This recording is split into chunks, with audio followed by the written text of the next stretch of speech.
يا أيها الذين آمنوا اتقوا الله حق تقاته ولا تموتن إلا وأنتم مسلمون. وقال سبحانه وتعالى يا أيها الناس اتقوا ربكم الذي خلقكم من نفس واحدة وخلق منها زوجها وبث منهما رجالا كثيرا ونساء واتقوا الله الذي تساءلون به والأرحام إن الله كان عليكم رقيبا.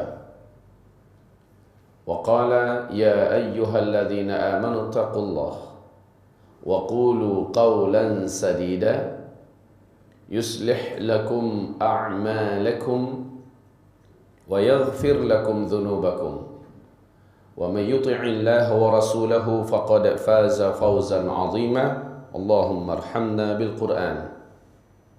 وقال النبي صلى الله عليه وسلم إنما الأعمال بالنيات وإنما لكل امرئ ما نوى فمن كانت هجرته إلى الله ورسوله فهجرته إلى الله ورسوله ومن كانت هجرته لدنيا يصيبها أو امرأة ينكحها فهجرته إلى ما هاجر إليه وبعد.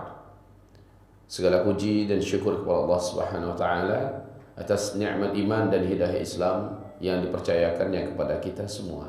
Semoga sampai akhir hayat hidayah dan nikmat iman ini tetap dapat kita pertahankan dan kita menjadi hamba-hamba Allah yang mukmin haqqan hendaknya. Amin.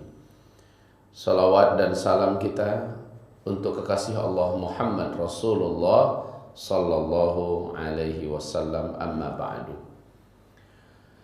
Masyiral muslimin wal muslimat sekalian, hamba-hamba Allah yang semoga senantiasa dalam rahmat Allah.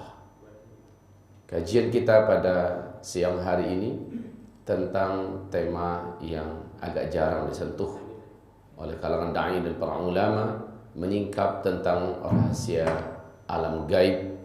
Dalam hal ini kita fokus kepada malaikat dan jin. Maka kita memulai dengan alam gaib yang paling rendah, yaitu alam gaib dari bangsa jin. Masyiral muslimin, seperti yang ada dalam slide kita, Allah Subhanahu wa taala menyebutkan tentang alam gaib ini dalam Al-Qur'an surah Al-Hasyr pada ayat yang ke-22. A'udzu billahi as-sami'il 'alim minasyaitonir rajim. Wallahu alladzi la ilaha illahu 'alimul ghaib wasyahadah. 'Alimul ghaib wasyahadah, yang mengetahui segala apapun yang gaib dan segala apa yang tampak. Dalam hal ini ibarat Allah yang kami muliakan, yang gaib adalah segala sesuatu yang oleh panca indera makhluk hidup, oleh manusia tidak dapat dijangkau, sementara dia ada. Maka ini adalah perkara yang gaib. Ibarat Allah yang kami muliakan, Allah memerintahkan kita untuk wajib mengimani yang gaib ini. Hal ini Allah sebutkan juga di dalam surat Al-Baqarah pada ayat yang ketiga. Alladzina yu'minuna bil ghaib. Orang-orang yang mereka beriman dengan hal-hal yang gaib. Taib. Perkara gaib yang ingin kita berbincangkan sekarang yaitu yang berkaitan dengan jin terlebih dahulu. Tentu saja setelah itu kita akan mengkomparasikannya atau memperbandingkannya dengan malaikat. Apa sih pentingnya untuk kita mengetahui hal ini? Urgennya apa? Kemudian dalam keseharian kita singgungannya di mana? Masya Allah, kaum muslimin yang kami muliakan. Untuk kita ketahui bersama, Allah Subhanahu wa taala mengumumkan kepada kita di dalam ayat yang sangat banyak dalam Al-Qur'an, seperti firman Allah, "Innama dzalikumus syaitan aduwwun lakum fattakhiduhu aduwwa." Allah mengatakan kamu punya musuh, dan musuh itu teramat sangat nyata. Walaupun dia tidak nyata secara fisik karena tidak dapat dilihat oleh kedua mata kita, tidak dapat didengar oleh kedua telinga kita, tidak dapat diraba dan disentuh oleh tangan kita, tetapi mereka sangat nyata kebencian dan bahaya mereka buat kita. Namanya musuh, mereka tidak akan pernah membiarkan kita dalam keadaan senang. Hidup ini akan dibuatnya susah. Walaupun kita sudah kafir kepada Allah. Apakah kita fikir musuh sejati kita itu yakni syaitan dari bangsa jin akan diam dan berpangku tangan? ah ini udah pasti masuk neraka, nggak usah diganggu lagi. Enggak. Walaupun dia sudah kafir, tetap saja yang namanya manusia dibenci oleh syaitan jin. Kaum muslimin hamba-hamba Allah yang kami muliakan,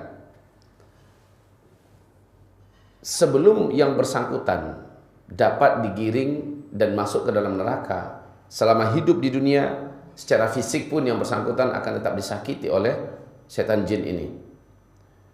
Dalam hal ini ibarat Allah yang kami muliakan, fenomena bukti adanya keberadaan jin dan syaitan itu, dan kita lihat interaksi mereka yang zalim pada manusia. Yang pertama, kasus adanya beberapa kesurupan pada sebahagian manusia tertentu. Sebagaimana juga terjadi mediasi di mana terjadi pembicaraan antara orang yang meruqyah orang yang sedang kesurupan dengan jin dan syaitan melalui tubuh orang yang disusupinya ini. Kemudian proses keluarnya jin atau syaitan dari tubuh ini menandakan ada. Seperti Rasulullah SAW pernah memukul dada salah seorang sahabat yang datang kepada Nabi, ya Rasulullah, salat saya kenapa sering lupa rakaat, lupa bacaan. Maka Nabi SAW mengatakan, mendekatlah. Ketika sahabat ini mendekat, Nabi langsung menepuk dadanya dengan keras. Dan apa kata Rasulullah? Ukhruj ya adu Allah. Ukhruj ya adu Allah. Keluarlah kamu wahai musuh Allah. Lihat bagaimana Rasulullah SAW perintahkan, keluarlah kamu wahai musuh Allah. Jelas ini yang disuruh keluar adalah jin dan syaitan. Ibarat Allah, hamba-hamba Allah sekalian yang kami muliakan, sesungguhnya Rasulullah bersabda dalam hadis Sahih Bukhari, sesungguhnya setiap manusia itu terlahir dalam keadaan fitrah. Seluruh manusia, mau dia dari keturunan orang Yahudi, mau dari keturunan orang Nasrani, atau dari orang yang tanpa agama sekalipun, mereka terlahir dalam keadaan fitrah, lurus, tidak menyimpang, dan tidak ada yang tidak normal. Semuanya standar. Fajtalatsuhumus syayatin. Lalu syaitan-syaitan dari bangsa jin lah yang menjadikan mereka itu menyimpang dari fitrah mereka. Coba lihat sekarang, maraknya perilaku zina. Bahkan bukan hanya dilakoni dan digeluti oleh orang dewasa saja. Anak-anak kecil pun sudah mulai melakoni adegan-adegan zina seperti layaknya suami istri. La haula wala quwata illa billah. Ini tidak normal. Tapi itu terwujud sekarang ini. Kaum homoseksual, kaum lesbian atau LGBT, seluruh mereka ini tidak normal. Kita dapat buktikan orang-orang yang dalam hidupnya tidak normal, mereka pasti sudah diganggu oleh musuh sejati manusia, yaitu syaitan dari bangsa jin atau jin pendurhaka, jin marid.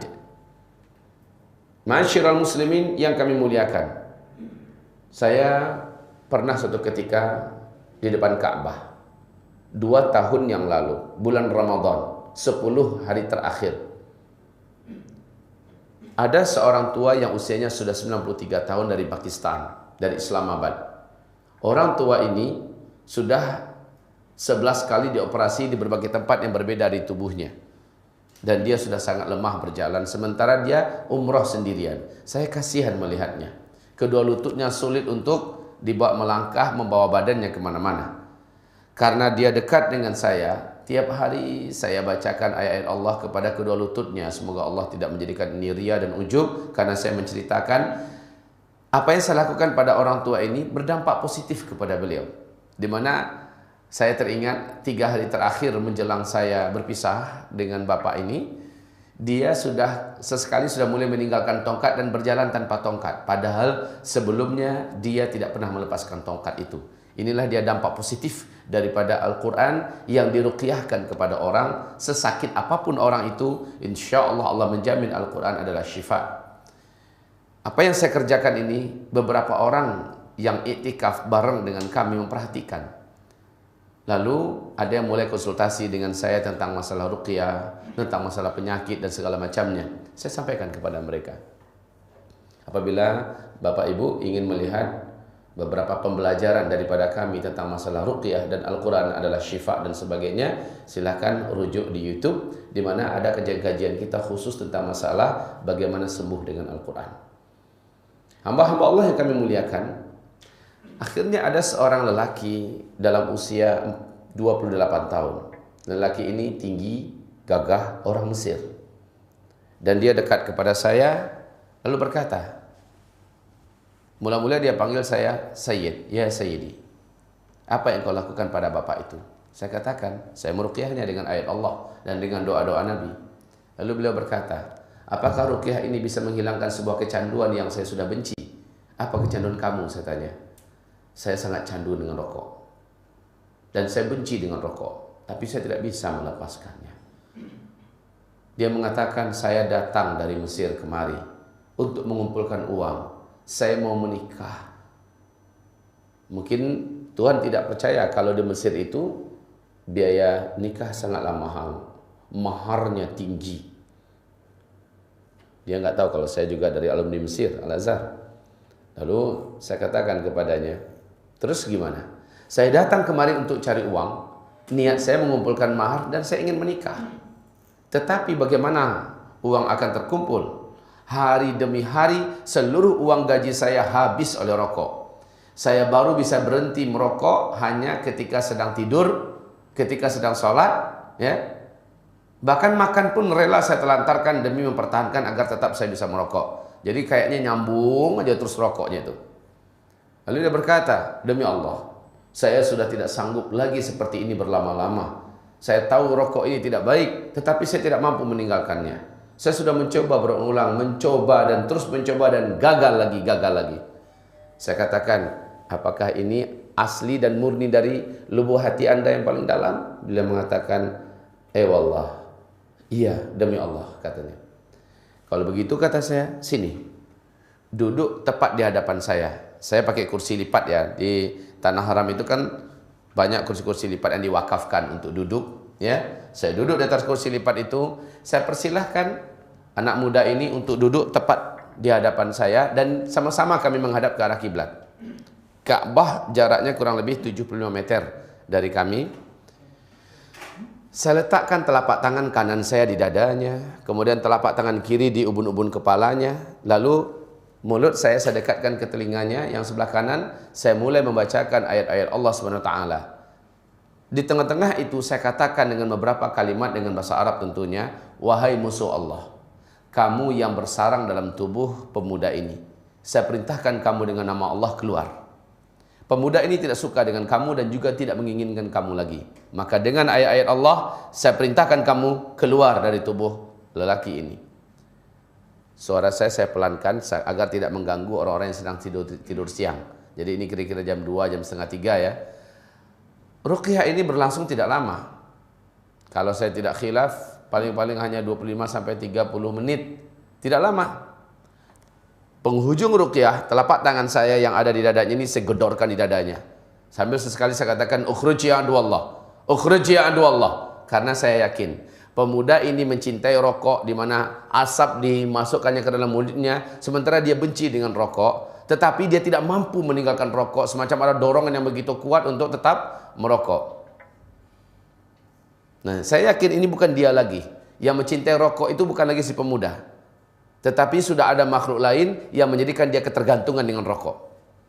Setelah saya gedor beberapa kali, dia pun terbatuk-batuk ringan, batuk-batuk ringan. Setelah itu selesai, ditutup dengan salawat. Kemudian kami bubar. Waktu asar masuk. Maghrib pun masuk. Dia tidak ada nampak. Biasanya nampak, sekarang tidak nampak. Waktu isya, dia juga masih nggak ada. Ya gimana mau ada, asal orang udah keluar saja menjelang asar, atau apalagi setelah asar nggak akan mungkin bisa masuk lagi ke Masjidil Haram. 10 terakhir apalagi orang berebut-rebutan untuk dapat masuk ke dalam masjid. Intinya selepas sholat tarawih pukul 12, pemuda itu datang dan mendadak saja saya dipeluknya kuat-kuat dan dia tidak mau melepaskan. Sambil berkata, syukran ya Syekh, jazakallah khair, jazakallah khair. Orang sana kalau jazakallah itu jim itu G ya. Jazakallah khair, jazakallah khair. Dari Sayyid saya dipanggilnya Syekh, ya. Saya katakan, ada apa dengan engkau? Dia berkata, demi Allah katanya, saya berbuka tadi aneh. Apanya yang aneh? Saya katakan, biasanya saya berbuka langsung dengan rokok, ya. Dan saya tidak akan melepaskan rokok ini kecuali apabila saya sudah sholat. Jadi tadi katanya tidak terfikirkan sedikit pun oleh saya tentang rokok. Saya berbuka seperti layaknya orang lain berbuka dengan kurma, dengan susu dan lain-lainnya. Yang kedua katanya, waktu maghrib ke isya, teman-teman saya mendekat sambil merokok. Dan saya merasa busuk dan jijik dengan bau asap rokok itu. Saya suruh mereka mendekat, menjauh dari saya. Padahal katanya sebelumnya, saya teringat dengan rokok dan sangat kuat ingin merokok, serta bau asap rokok itu sangatlah enak bagi saya. Ini saya menjadi benci, dan saya menjauhkan diri dan saya suruh mereka juga menjauh dari saya. Selepas Isya, yang aneh juga katanya, ada teman saya menyodorkan rokok kepada saya. Saya merasa jijik dengan rokok itu. Ini subhanallah.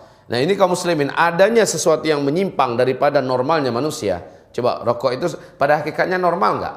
Asap rokok yang begitu, pahit dan nggak jelas rasanya, mengganggu di lidah, di bibir, segala macamnya. Apabila kita orang normal mencoba mencicipi, luar biasa tidak enak. Tetapi kok ada orang menjadi kecanduan begitu? Bukan dia lagi. Bukankah kita tahu salah satu di antara energi daripada jin dan syaitan adalah asap. Sementara rokok itu adalah menghisap asap. Makanya dikatakan smoke. Ibarat Allah yang kami muliakan, akhirnya orang ini subhanallah, sebatas kami bersamanya, dia membenci rokok. Saya tak tahu perkembangannya bagaimana.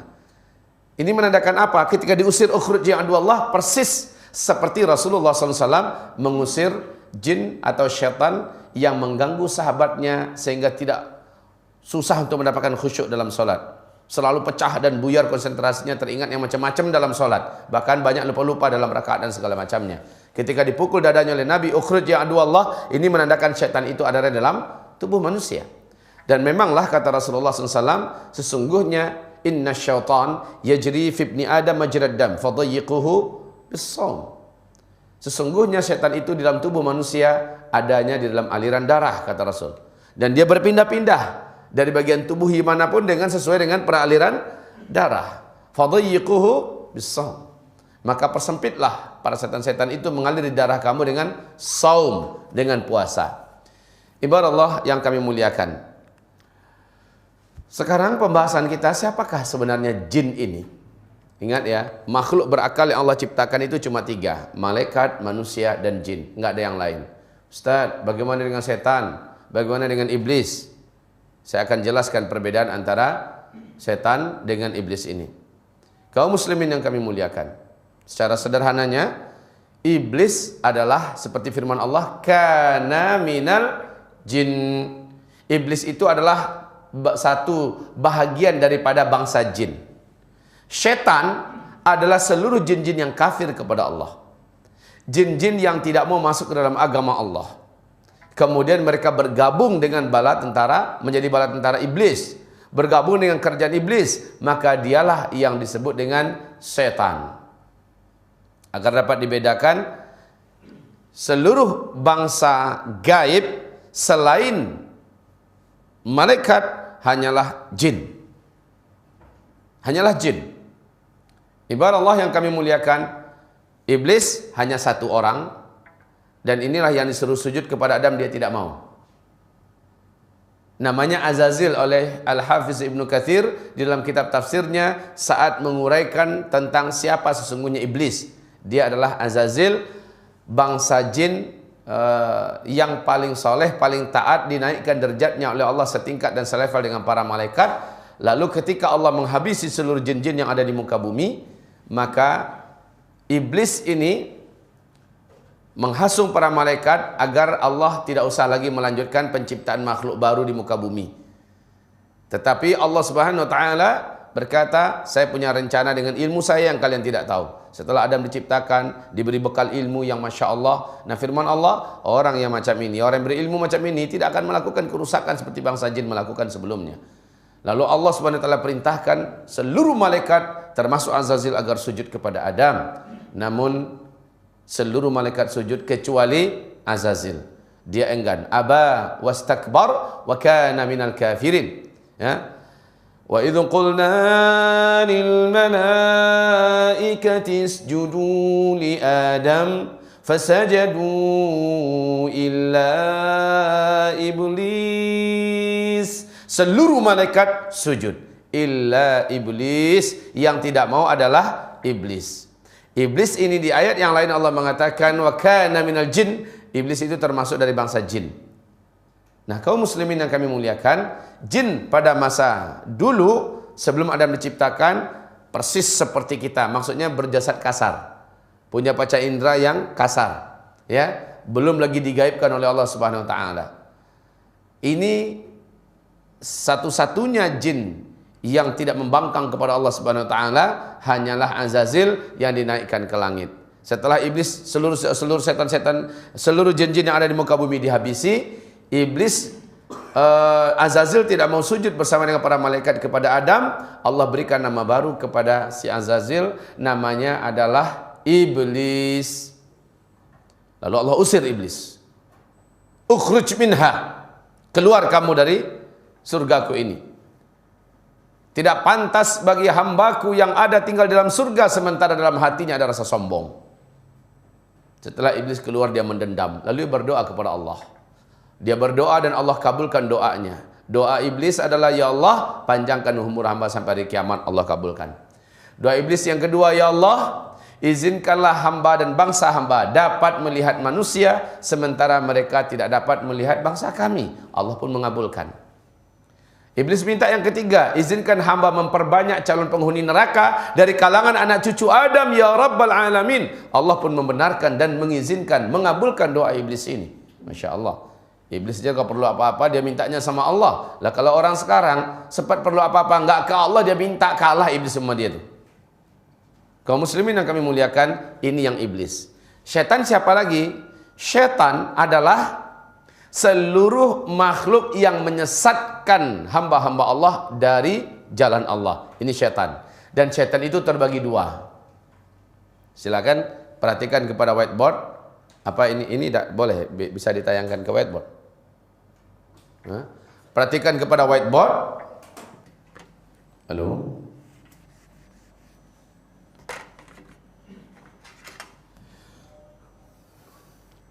Syaitan itu firman Allah Subhanahu wa taala di dalam surat Al-An'am. Wa kadzalika ja'alna likulli nabiyyin aduwan syayatinal insi wal jin.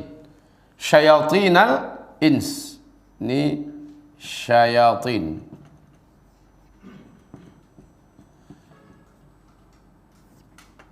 Al-ins dulu. Syaitan dari bangsa manusia. Wal jin. Syaitan dari bangsa jin. Ya. Syayatin al-insi wal jinni.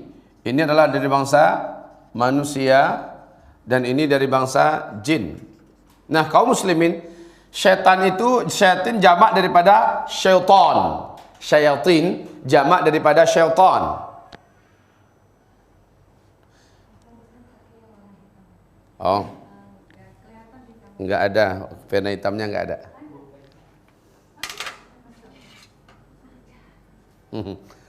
Oke, syayatin adalah setan-setan, jamak daripada syaitan. Insi manusia, jin adalah dari bangsa jin. Manakah dari dua setan ini yang paling berbahaya?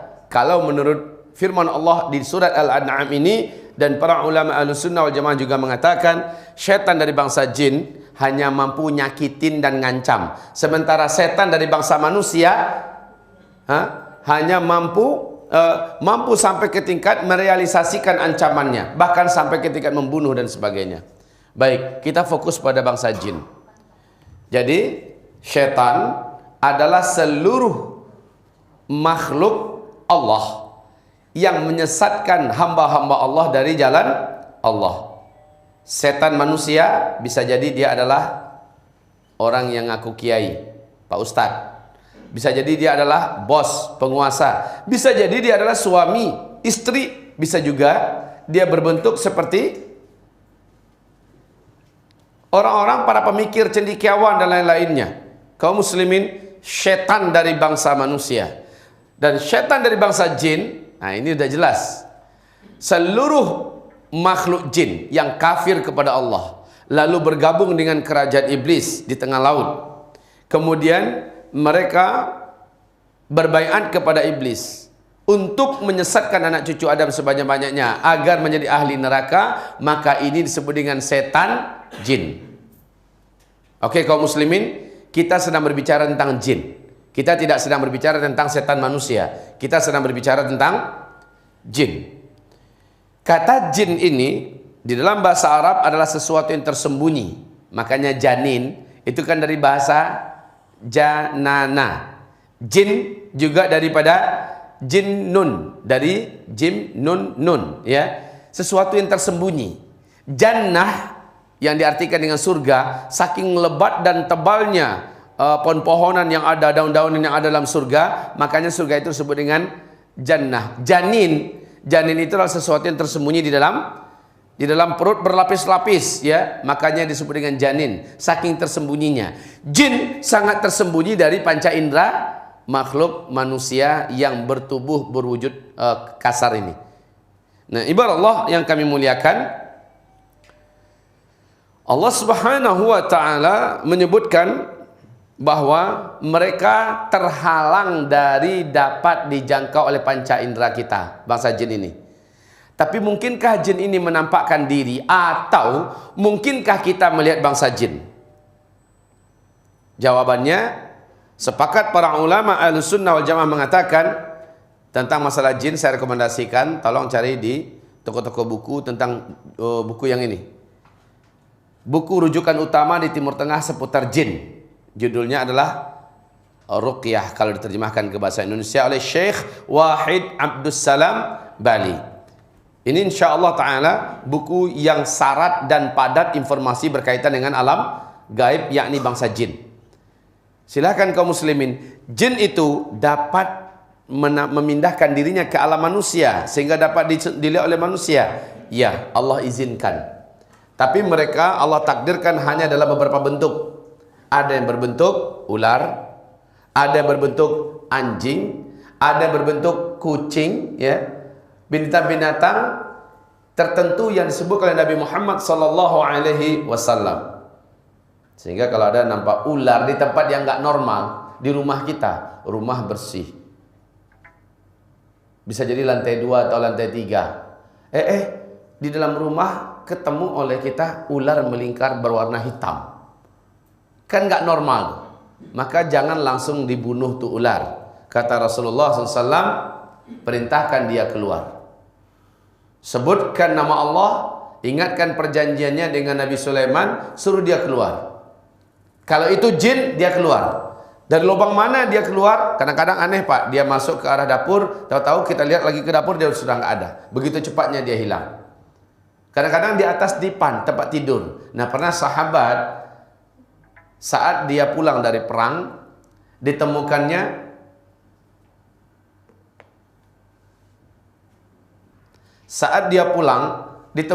ada seekor istrinya berdiri di depan pintu, dan ini perangai kaum pelacur, ya. Dilihatnya istrinya berdiri di depan pintu. Hei, begini kelakuanmu, ya.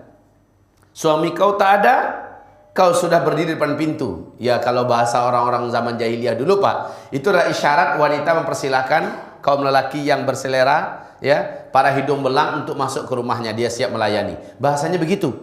Dan suaminya ini marah. Apa kata istrinya pada suami? Wahai suamiku, jangan engkau marah. Di dalam bilik kita, di kamar kita ada ular. Aku takut memasukinya. Maka sang suami ini menghunus pedang dan melihat memang ada ular di atas tempat tidur, langsung ditebasnya. Sebaik ular itu ditebasnya, maka dia pun tak lama setelah itu, bahkan kata dalam riwayat hadis ini tidak diketahui mana duluan yang meninggal, apakah yang menebas atau yang ditebas. Dua-duanya meninggal. Dilaporkan oleh para sahabat kepada Nabi SAW tentang kejadian ini. Apa kata Rasulullah? Kalau ada ular dalam rumah, jangan main bunuh saja. Kadang-kadang itu adalah bangsa jin. Baiknya instruksikan agar dia keluar dulu. Yang kita diperintahkan main bunuh itu adalah kalajengking. Itu ya, nggak ada cerita keluarlah kamu, itu nggak ada cerita. Nampak kalajengking di rumah, bunuh langsung. Lipan, kelabang, bunuh langsung. Tikus umpamanya kan. Nah, kaum muslimin dan jin juga bisa menyerupai berbentuk tikus. Instruksikan saja, keluar kalian dari rumah kami. Insya Allah mereka akan keluar. Baik, kita kembali. Ibarat Allah yang kami muliakan, jadi mereka bisa nggak menjelma wujud ke dalam alam kita? Bisa. Biasanya jin-jin dan syaitan yang menjelma masuk ke alam kita menjadi anjing yang berwarna hitam. Nabi mensyaratkan anjingnya berwarna hitam, murni hitamnya, atau menjadi ular yang hitamnya bening, hitamnya pekat, hitamnya keseluruhan, titik putih di antara kedua matanya. Itu menandakan dia adalah jin. Kucing, ya, benda-benda seperti ini, makhluk-makhluk seperti ini. Ibadallah, ma'asyiral muslimin yang kami muliakan. Ini di dalam kitab Wiqayatul Insan, ya, pemeliharaan untuk manusia oleh Syekh Uain Abdul Salam Bali, dijelaskan biasanya jin yang menjelma menjadi makhluk binatang tertentu masuk ke alam manusia ini adalah jin rendahan yang terusir dari kaumnya di alam jin. Ya. Ini adalah jin-jin rendahan yang terusir dari bangsanya di kalangan bangsa jin. Lalu dia masuk ke alam manusia, dan jin yang sudah mampu masuk ke alam manusia adalah jin-jin yang sudah mempunyai kemampuan dan umur yang sangat lebih. Kaum muslimin yang kami muliakan. Tapi kalau ada manusia bisa melihat jin, sementara Allah Subhanahu wa taala sudah memastikan innahu yarakum huwa wa qabiluh min haitsu la tarawnahum. Sesungguhnya syaitan-syaitan, ya, dari bangsa jin itu sanggup melihat kalian dari arah di mana kalian tidak akan sanggup melihat mereka. Pertanyaan, mungkinkah manusia melihat jin sementara orang lain tidak melihat? Pokoknya kami berlima, si A melihat tuh ada seorang wanita, ada seorang anak kecil mirip tuyul, sementara yang berempat nggak ngelihat sama sekali, dia sendiri yang melihat. Bagaimana ini sebenarnya? Bahkan ada ustadz, kalau kita panggil ke rumah, Pak Ustadz, rumah kami ini terasa nggak enak, ada sesuatu yang tidak normal rasanya di rumah. Sering kadang-kadang berkelebat, nampak jalan sesuatu, atau macam kami diintai dan diawasi. Satu rumah kami merasa ada gangguan, merasa ada yang gak enak di rumah Pak Ustadz. Wah, si Ustadz datang ke rumah, langsung tiba-tiba dia mengatakan, dekat pintu tuh ada tiga jin. Nah, di sini ada 2 nih. Itu di atas lemari ada 5. Udah seperti itu dia. 2 saja kemungkinan Ustadz ini. Yang pertama, Ustadz ini pendusta. Ustadz ini sedang mengelabui dan membohongi orang yang punya rumah. Yang kedua, Ustadz ini pada tubuhnya sudah bersarang jin. Tidak ada yang lain, tidak ada yang lain. Jangan kita, hebatnya nih Ustadz, hebatnya Pak Kiai, dia bisa melihat, dia bisa tahu di situ ada sekian, itu ada sekian. Kalau ada yang seperti ini, saran saya adalah Ustadz itu diruqyah. Ustadz itu diruqyah. Sebab apa? Sebab jin yang ada di tubuhnya yang menjadikan dia bisa melihat bangsanya sendiri.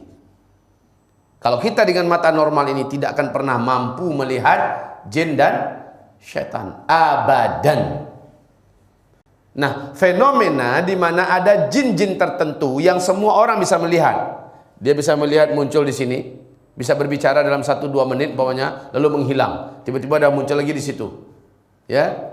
Ting, lalu di sana muncul ting, ya, lalu di sana ganti-gantian tempatnya begitu cepat. Maka perlu kami sampaikan, ini disebut dalam bahasa Arab dengan istilah tasyakkul oleh para ulama-ulama dari kalangan ahlus sunnah wal jamaah. Ini disebut dengan tasyakkul.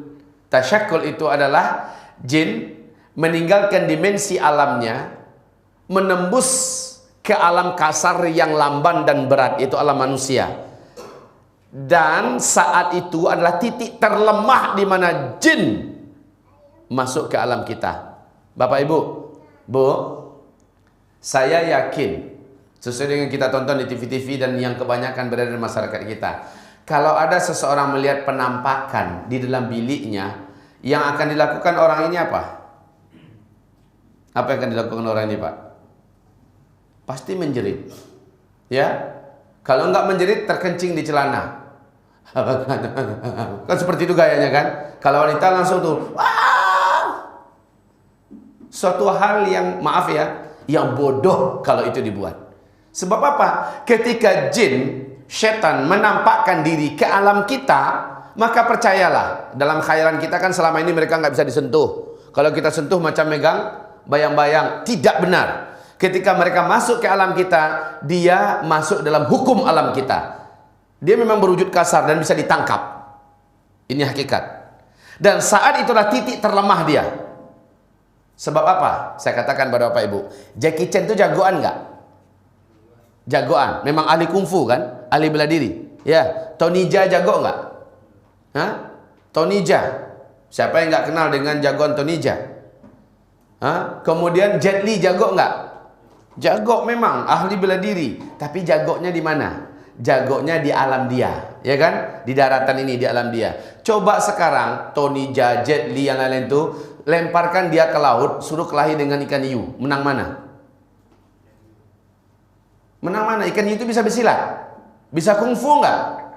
Kenapa Jet Li, Jackie Chan, lain-lainnya itu bisa kalah? Sebab apa? Itu bukan alam dia. Perlu diingat ini ya.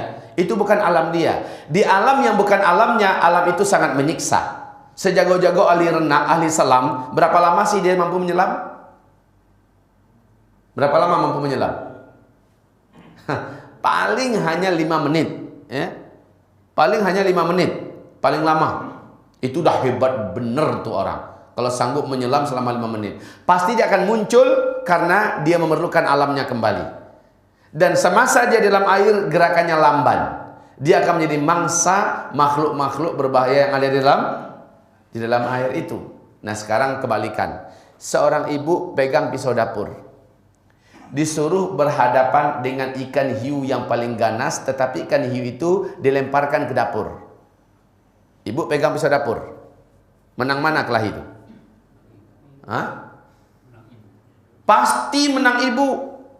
Walaupun tuh ibu nggak jagoan kelahi, nggak usah dia apa-apain ikan hiunya, tunggu aja gak setengah jam mati itu kan hiu, betul nggak?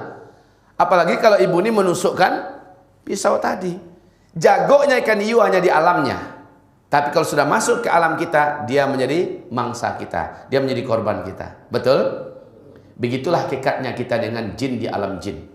Apabila dia masuk ke alam kita, sesekali jangan pernah kita merasa takut kepadanya. Persis pernyataan Imam Mujahid rahimahullah, bila engkau melihat syaitan menampakkan diri kepadamu dalam wujud apapun saja, maka hinakanlah dia, ambil benda apa yang ada di dekatmu dan lemparkan kepadanya. Bismillahirrahmanirrahim, Allahu Akbar.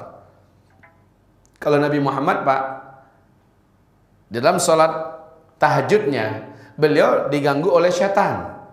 Ya, dalam sholat tahajudnya, apa yang dibawa oleh Nabi? Apa yang dibawa oleh Nabi Muhammad?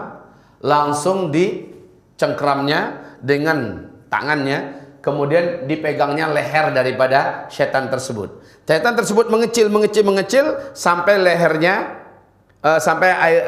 lidahnya menjulur, kata Rasulullah SAW, sampai ke batas lutut daripada jin ini. Jinnya menjadi kecil, kemudian lidahnya menjulur. Kata Rasulullah, kalaulah aku tidak ingat dengan perjanjian saudaraku Sulaiman dengan bangsa jin, bahwa tidak ada lagi manusia yang akan menguasai jin setelah ini, pasti dia akan saya ikat di tiang. Jadi Pak, kalau itu jin sempat menampakkan diri ke alam kita, lalu kita tangkap Pak, dia pasti kita dapatkan. Pak, dia pasti kita dapatkan. Ya, lalu kita ikat dia jatuh ke dalam hukum alam kita. Dia terikat sebagaikan seekor kelelawar yang kita tangkap. Lalu kita ikat di dinding. Macam itulah hukumnya. Sampai besok pagi anak-anak kecil mampu melihat ini jin. Tapi sudah dalam wujud kasar, ya, dalam bentuk fisik yang kasar. Begitu kaum muslimin. Makanya dalam perjanjian di alam jin, haram bagi jin menampakkan diri di hadapan manusia, karena ini pantangan dan undang-undang yang ketat di alam bangsa jin. Tidak boleh menampakkan diri kepada manusia, apalagi manusia itu manusia yang beriman, karena bisa-bisa dia dibunuh oleh orang yang beriman. Kaum muslimin, hamba-hamba Allah yang kami muliakan. Jadi, fenomena jin menampakkan diri ke alam manusia disebut dengan tasyakkul. Tasyakkul.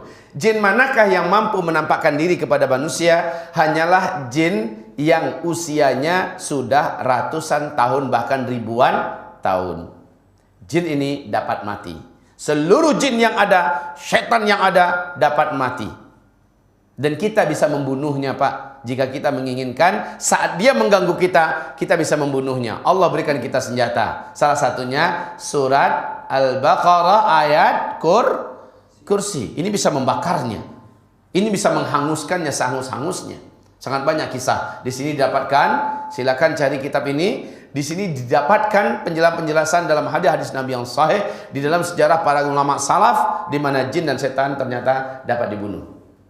Saat mereka sudah mengganggu kita, Allah beri kita senjata untuk menghabisi mereka.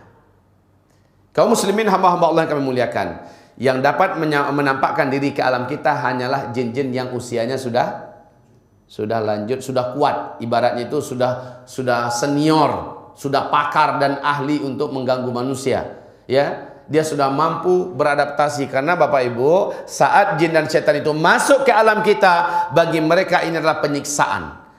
Tersiksa mereka masuk ke alam kita, Pak. Seperti tersiksanya kita masuk ke alam air. Karena itu bukan alam kita. Sesak nafas kita, lamban gerakan kita. Bagi jin dan setan, ada di alam kita ini adalah menyiksa mereka. Jadi jangan Bapak pikir mereka ada di alam kita merasa enak. Mereka enggak. Tersiksa mereka, Bapak Ibu.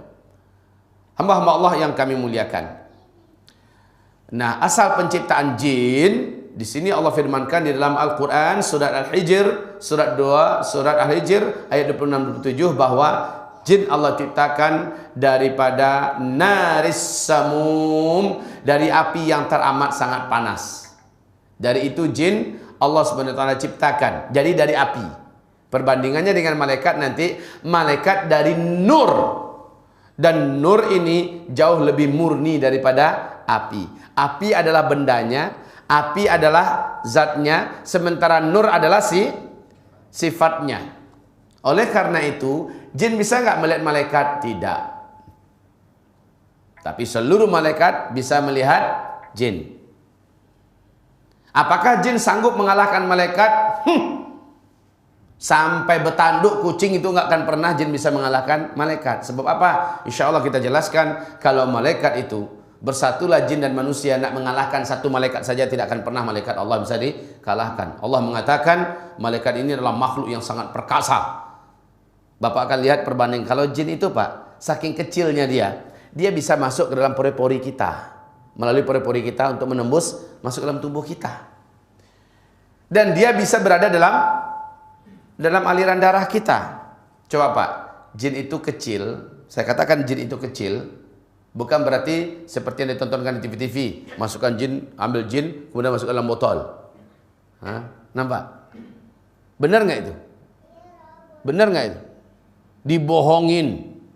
Kalau itu, iya Pak Ustadz, botolnya gerak-gerak habis itu. Permainan mereka sebelum syutingan dimulai, sudah ada perjanjian antara si dukun ini dengan jin. Nanti pura-pura mereka action, bisa ditangkap lalu ada di dalam. Nanti ke depannya akan dilepaskan kembali. Itu sudah permainan semuanya. Ya, tapi manusia ini bayar mahal dia kepada jin setan ini. Ya, dia akan bayar mahal. Akidahnya, kehidupannya, semuanya dia gadaikan untuk bangsa jin yang terlaknat ini. Kaum muslimin, hamba-hamba Allah yang kami muliakan. Nah, jadi kalau kita lihat, jin-jin ini diciptakan daripada api yang panas. Makanya orang kalau marah, apa kata Nabi? Orang kalau marah gimana? Diperintahkan untuk wudu. Sebelum wudu apa yang dibaca, Pak? A'udzu billahi minasyaitonir rajim. Kalau kamu marah, kata Rasulullah, bertauzlah kepada Allah dari syaitan yang terkutuk. Sebab apa? Di dalam kitab Talbis Iblis oleh Syekh Ibnul Jauzi rahimahullah, ternyata Rasulullah menyebutkan pertemuan antara iblis dengan Nabi Musa alaihissalam.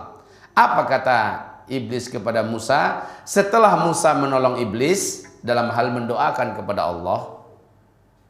Ternyata doa Nabi Musa dikabulkan Allah. Lalu disampaikan oleh Nabi Musa kepada iblis, "Iblis, congratulations for you. Selamat, permintaan ente Allah kabulkan. Tobat ente mau Allah terima, dan dosa-dosa ente Allah putihkan kembali. Syaratnya ente sujud kepada kuburan Adam." Sombong iblis balik muncul. Hidup aja Adam saya nggak mau sujud, apalagi udah mati. Sorry biar nggak jadi tobat dah. Kan gitu. Hidup aja Adam saya nggak mau sujud pada dia, apalagi udah mati ke kuburannya lagi. Biar nggak jadi tobat. Nah setelah itu apa kata iblis? Musa, karena ente sudah tolong saya, ente sudah mau jadi perantara saya untuk berdoa pada Allah, saya akan bongkarkan satu hal kepada ente yang sebenarnya saya tidak akan mau bongkarkan ini kecuali karena Allah yang perintahkan saya. Katanya, hai Musa, salah satu beliau mengatakan, saya akan kuasai seseorang lahir batinnya, jiwa raganya saat dia terperangkap dan mengikuti perangkap saya itu di salah satu dari antara 3 hal.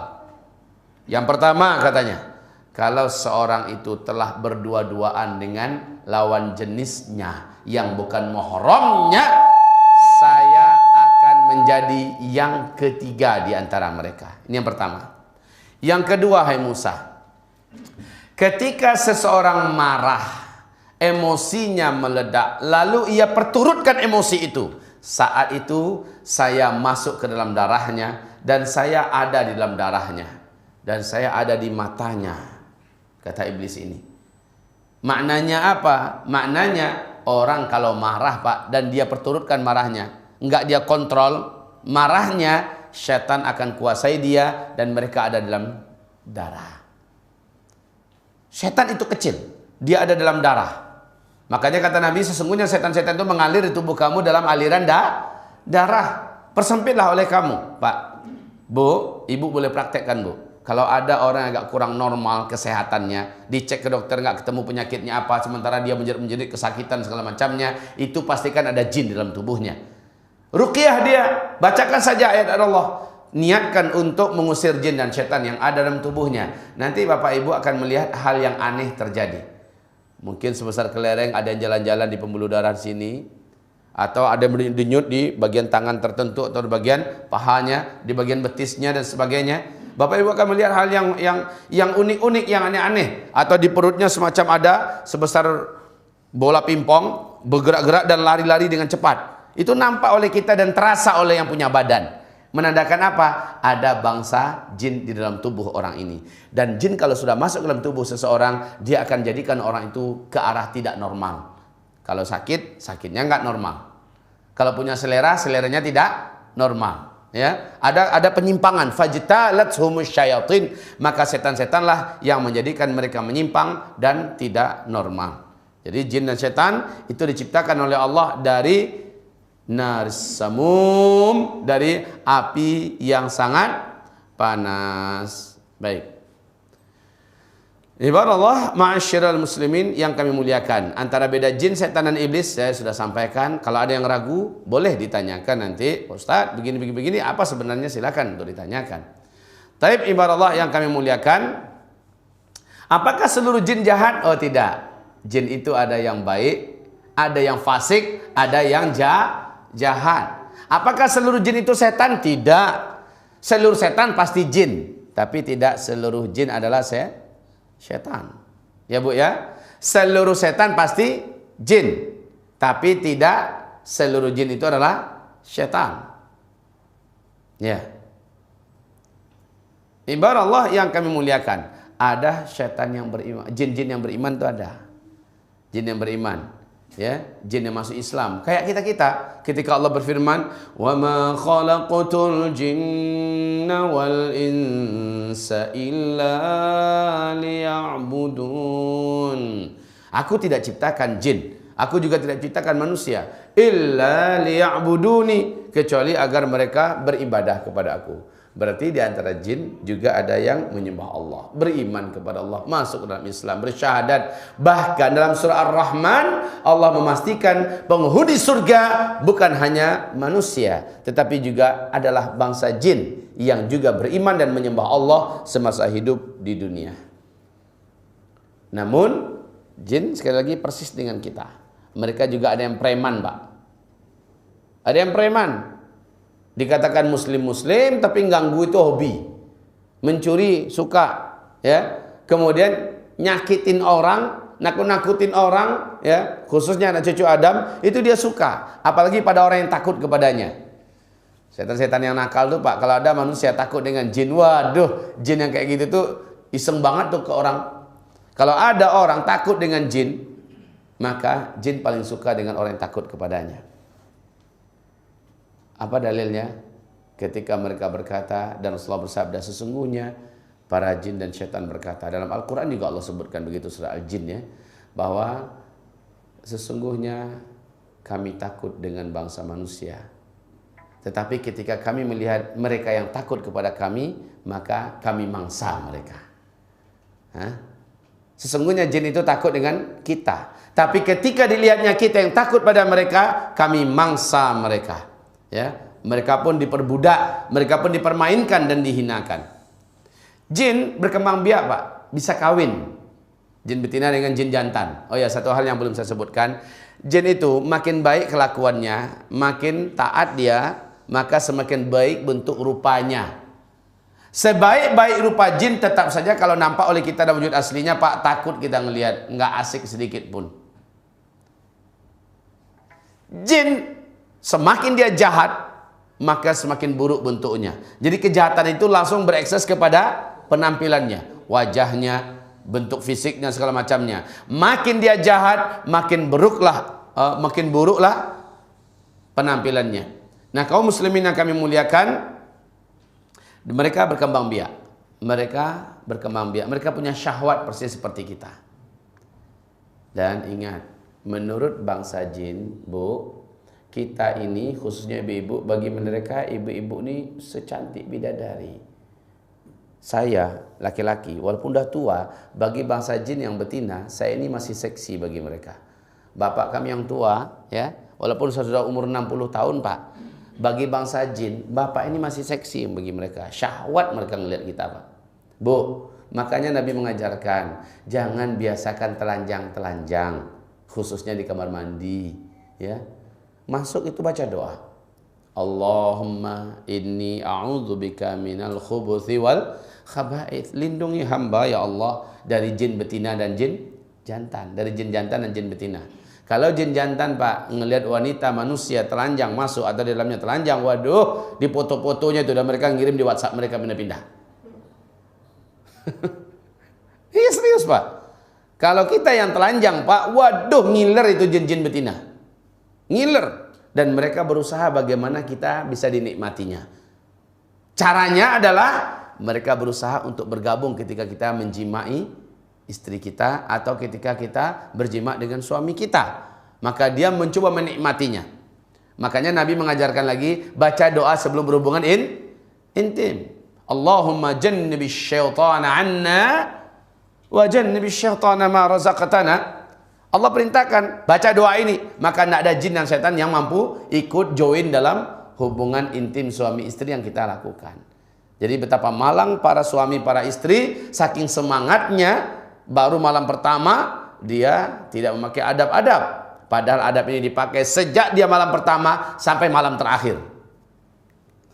Sampai meninggal maksudnya. Kalau asal masih ada saja keinginannya berhubungan intim suami istri, selama itu tetap dibaca doa ini agar tidak ada jin dan setan yang ikut.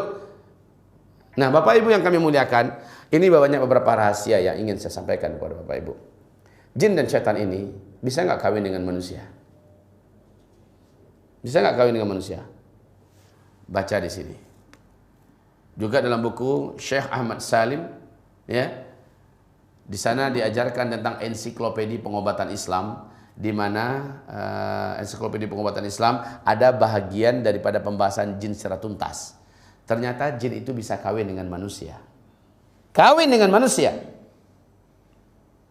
Dalam sejarah, beberapa fakta dalam sejarah diceritakan perkawinan yang terjadi antara jin dengan manusia, walaupun para ulama ahli mazhab mengatakan tidak baik. Tidak baik. Dan memang iya Pak, nikah dengan bangsa jin itu adalah pernikahan yang tidak normal. Pernikahan yang akan menyusahkan. Dan jujur, saat saya meruqyah seorang wanita,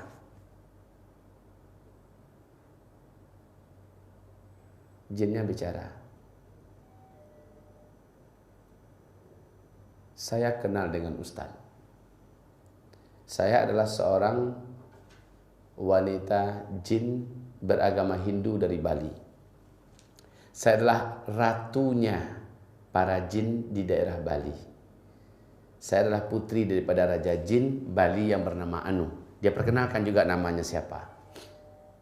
Terus, kamu mau apa dalam tubuh wanita ini? Saya katakan. Saya tadi melihat pengajian Ustadz di masjid itu. Ini di Jami' Pasir, Pak, di Bukit Tinggi, Sumatera Barat. Saya tadi ikuti pengajian Ustadz. Saya ada pengajian duha, ya, pengajian duha sampai jam 11 di bulan Ramadan itu ya. Lalu setelah itu saya zuhur berjamaah dengan jamaah, kemudian saya pulang. Di rumah ya, seorang wanita kesurupan. Ya. Kemudian saya tanyakan kepada jin ini, kamu mau apa? Saya mau Ustadz menikahi saya. Mandi. Saya mau Ustadz menikahi saya. Ustadz katanya, saya ini adalah jin yang tercantik di alam saya. Saya adalah putri Raja Jin di daerah Bali. Saya katakan kepadanya, minta maaf. Saya hanya akan menikah dengan manusia. Itu bangsa saya. Kamu menikahlah dengan bangsa kamu. Oh ya, kejadian ini setelah saya suruh dia syahadat ya. Setelah diajak dia masuk Islam, dia mau masuk Islam. Ya, akhirnya singkatnya saya perintahkan dia, menikahlah kamu dengan bangsa jin. Apa katanya? Setelah saya masuk Islam ini, saya tidak akan mungkin diterima lagi oleh ayah saya. Saya tidak akan mungkin lagi diterima oleh kaum saya. Maka saya katakan kepadanya, pergilah kamu ke masjid kita yang tadi kamu dengar saya ceramah di sana. Di situ ada jin-jin muslim, ada pemuda-pemuda jin muslim. Kamu bisa menikah dengannya dan hiduplah selaku orang-orang sebagai jin-jin yang beriman kepada Allah. Singkatnya Pak, selesai. Jadi ketika saya tanyakan, gimana cara kamu akan berhubungan dengan saya? Dia katakan, gampang Pak Ustadz. Saya pakai tubuh wanita ini dan Ustadz menikahlah dengan dia, lalu Ustadz sudah menikah dengan saya. Nah, coba bayangkan tuh. Ibu, hati-hati. Kadang-kadang jasad ibu dipakai oleh mereka untuk dapat menikmati suami ibu. Kalau ibu tidak ingatkan sang suami dan ibu sendiri membaca doa perlindungan diri sebelum berhubungan intim. Kalau saya mau ceritakan ini panjang luas. Saya sarankan Bapak Ibu kalau ingin luas pengetahuannya tentang seluk-beluk alam jin, bacalah kitab Syekh Wahid Abdul Salam Bali ini, di mana Allah memberikan kepada beliau keluasan wawasan tentang masalah alam jin ini sesuai dengan informasi-informasi wahyu, sementara hadis Nabi yang sahih juga mendukung dan para ulama-ulama salaf juga menguraikan. Taib. Jin berkembang biak. Bahkan dikatakan dalam sejarah di kitab Talbis Iblis oleh Syekh Ibnul Jauzi, Iblis ternyata punya 5 orang anak. Dan kelima-lima ini menjadi andalan iblis untuk menyesatkan seluruh cucu Adam di muka bumi ini. Salah satu anak iblis khusus kerjanya adalah mencerai-beraikan rumah tangga orang yang berumah tangga di bumi ini. Salah satu kerja daripada anak iblis. Bagaimana orang yang berumah tangga, perceraian terjadi dalam rumah tangganya. Nah, Bapak Ibu mungkin sudah mendengarkan membaca buku Al-Kabair, 70 dosa-dosa besar yang ditulis oleh Imam Az-Zahabi. Di sana dijelaskan bahwa Nabi Muhammad SAW berkata, sesungguhnya iblis tidaklah bangga dengan setan yang berhasil menyesatkan orang soleh sehingga menjadi pezina, menyesatkan orang soleh sehingga menjadi makan yang haram, menyesatkan orang soleh sehingga membunuh orang. Belum bangga dia. Tapi kalau ada didengarkan oleh iblis setan yang berhasil memecah belah rumah tangga orang sehingga orang itu jadi tidak akur dan memusuhan dan akhirnya bercerai, maka setan memuji orang ini, iblis akan memuji setan ini, memeluk setan ini dan menaikkan pangkatnya, meletakkan posisinya menjadi naik. Masya Allah. Ya. Nah, kaum muslimin mereka turun-temurun. Mereka turun-temurun, beranak pinak. Oleh sebab itu ibarat Allah yang kami muliakan, seperti firman Allah Subhanahu wa taala, kana minal jinni fafasaqa an amri rabbih afatattakhidunahu wa dzurriyyatahu awliya. Di ayat ini Allah katakan surah Al-Kahfi ayat 50, apakah engkau hai manusia akan jadikan jin-jin dan setan-setan itu sebagai sekutu-sekutu kalian dan anak keturunannya. Anak keturunannya berarti dia punya anak keturunan. Dia macam kita, Pak, bayi, balita, remaja, dewasa, tua dan mati, seluruh jin, seluruh setan. Yang lama mati itu cuma 1 ekor saja, iblis. Ya. Hanya 1 ekor saja yang lama mati. Kapan matinya? Saat sangkakala pertama sudah ditiupkan. Ya, itulah dia umur iblis. Sejak Adam diciptakan, dia sudah ada duluan, dan matinya paling terakhir nanti. Yang mencabut nyawa iblis adalah malaikat maut. Setelah malaikat maut mencabut nyawa iblis, jeritan iblis itu kata Rasulullah terdengar sampai ke lapisan arash. Ya, sampai ke arash Allah, lapisan langit ke-7. Setelah itu barulah Allah yang maha agung, maha perkasa mencabut nyawa malaikat maut. Ya. Nah, kaum muslimin yang kami muliakan, yang panjang umur hanya iblis seorang. Jangan Bapak pikir jin-jin dan setan itu umurnya panjang-panjang, nggak bisa mati-mati. Khata, salah itu. Taib. Apa sih visi misi setan? Sederhana saja, memperbudak manusia dan menyesatkan manusia agar menjadi ahli neraka. Di dunia sengsara, hidupnya celaka, dalam kubur disiksa, di padang mahsyar juga menderita, dan masuk neraka kekal selama-lamanya. Itu visi misi setan dan jin yang ada di muka bumi. Pak, bagaimana menurut Bapak kalau seandainya Bapak itu soleh, nggak bisa disesatkannya, ikhlas, nggak bisa dibuatnya Bapak ria, nggak bisa dibuatnya Bapak ujub, apakah jin dan setan akan berputus asa dan menggoda Bapak? Tidak. Karena mereka bukan hanya ingin menggoda kita saja, tapi mereka ingin melihat kita tersiksa. Walaupun kita soleh, taat, udah nggak bisa dibuat menyimpang, hati kita betul-betul ikhlas. Apakah mereka diam? Tidak. Mereka akan berupaya siang malam gimana kita menderita dan tersiksa. Nabi Ayub, sakitnya bagaimana? Normal nggak penyakitnya? Tidak. Setelah harta bendanya dihancurkan, anak-anaknya juga mati, ya. Sampai kepada penyakitnya tidak bisa disembuhkan dengan apapun obat. Istrinya pun satu persatu meninggalkannya, ya, sampai dia betul-betul menjadi manusia sampah yang nyaris menjadi bangkai di pinggir-pinggir negeri dekat perbatasan hutan negerinya. Disitulah dia tercampak. Seorang diri dirawat oleh istrinya yang masih setia. Masya Allah. Akhirnya beliau berkata, dan Allah abadikan perkataan ini, laqad massaniyad durru, ya, sungguh aku telah ditimpa oleh kemudaratan. Para ahli tafsir mengatakan, beliau mengatakan, ya Rabb, sungguh syaitan telah menyakiti aku. Ya, ternyata memang pada jin dan syaitan, kalau dilihatnya kita orang soleh, orang taat, percayalah Pak, dia akan usahakan bagaimana kita dibuatnya sakit. Dia nggak senang Pak, kalau Bapak nggak bisa diganggu ibadahnya, kalau Bapak nggak bisa, ibu-ibu nggak bisa diganggu ketaatannya pada suami, Masya Allah, keikhlasan dan kesabaran dalam menjalani hidup, Masya Allah, maka dia akan berpikir bagaimana Bapak Ibu itu tersiksa. Sama juga Pak, kalau orang kafir sudah membunuh orang kemana-mana, kerjanya makan riba di mana-mana, minum minuman keras, semua yang dosa-dosa dia buat semuanya, udah kafir lagi. Apakah iblis akan membiarkannya? Tidak. Iblis, setan akan menjadikan orang ini tersiksa secara fisik. Dia akan banyak penyakit ini, penyakit itu. Dan penyakit itu dari jin dan setan. Namanya musuh Pak. Walau udah pasti kafir, udah pasti masuk neraka, masih dia sakiti di dunia ini. Karena inginnya jin dan setan itu bagaimana si manusia, anak cucu Adam, sakit dunia akhirat. Gitu loh. Tersiksa dunia akhirat, sedih dunia akhirat, melarat dunia akhirat. Ya, itu misi mereka. Musuh yang nyata kaum muslimin. Baik. Selanjutnya, mereka mengkondisikan manusia agar lupa pada Allah, lupa ngaji, lupa bayar hutang, lupa berbakti kepada orang tua, lupa yang baik-baik itu dibuatnya kita lupa dalam sholat, ya, lupa mengganti puasa yang terlepas, lupa, pokoknya dibuatnya kita lupa dalam hal yang taat. Seperti kata Nabi Musa, wa ma ansani illa syaitan. Tidaklah yang membuat aku ini lupa kecuali hanyalah setan. Ya Pak ya. Makanya kalau ada sahabat yang lupa-lupa dalam sholat, apa kata Nabi kepada sahabat itu setelah digedor dadanya? Apa kata Nabi? Ayo, apa kata Nabi? Lupa lagi. Saya ruqyah Bapak nanti, lupa. Ini dia lupa. Bukankah Rasulullah mengatakan, sini kamu, digedor oleh Rasulullah dadanya sambil mengatakan, ukhruj ya adu Allah, keluar kamu hai musuh Allah. Karena setan itu suka membuat manusia lupa. Jadi kalau ada orang lupanya itu keterlaluan Pak, lupa itu keterlaluan. Baru saja dia pegang HP-nya, kemudian dia sibuk nyari HP. Mana HP? Padahal masih dipegangnya.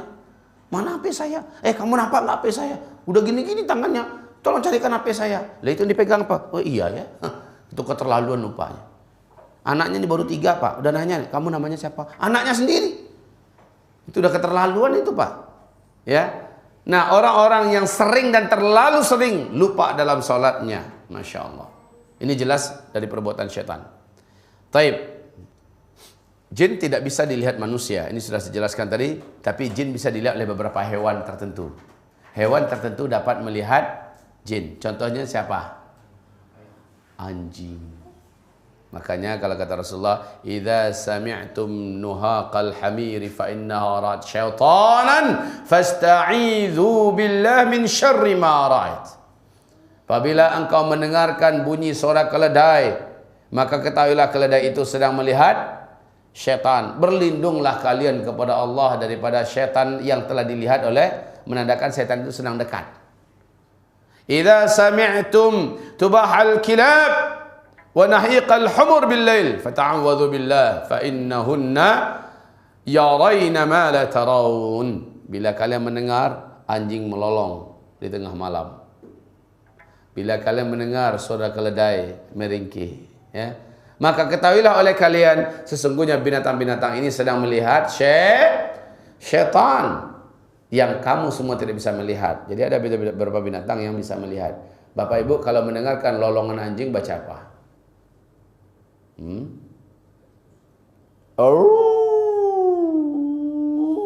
Dan seterusnya.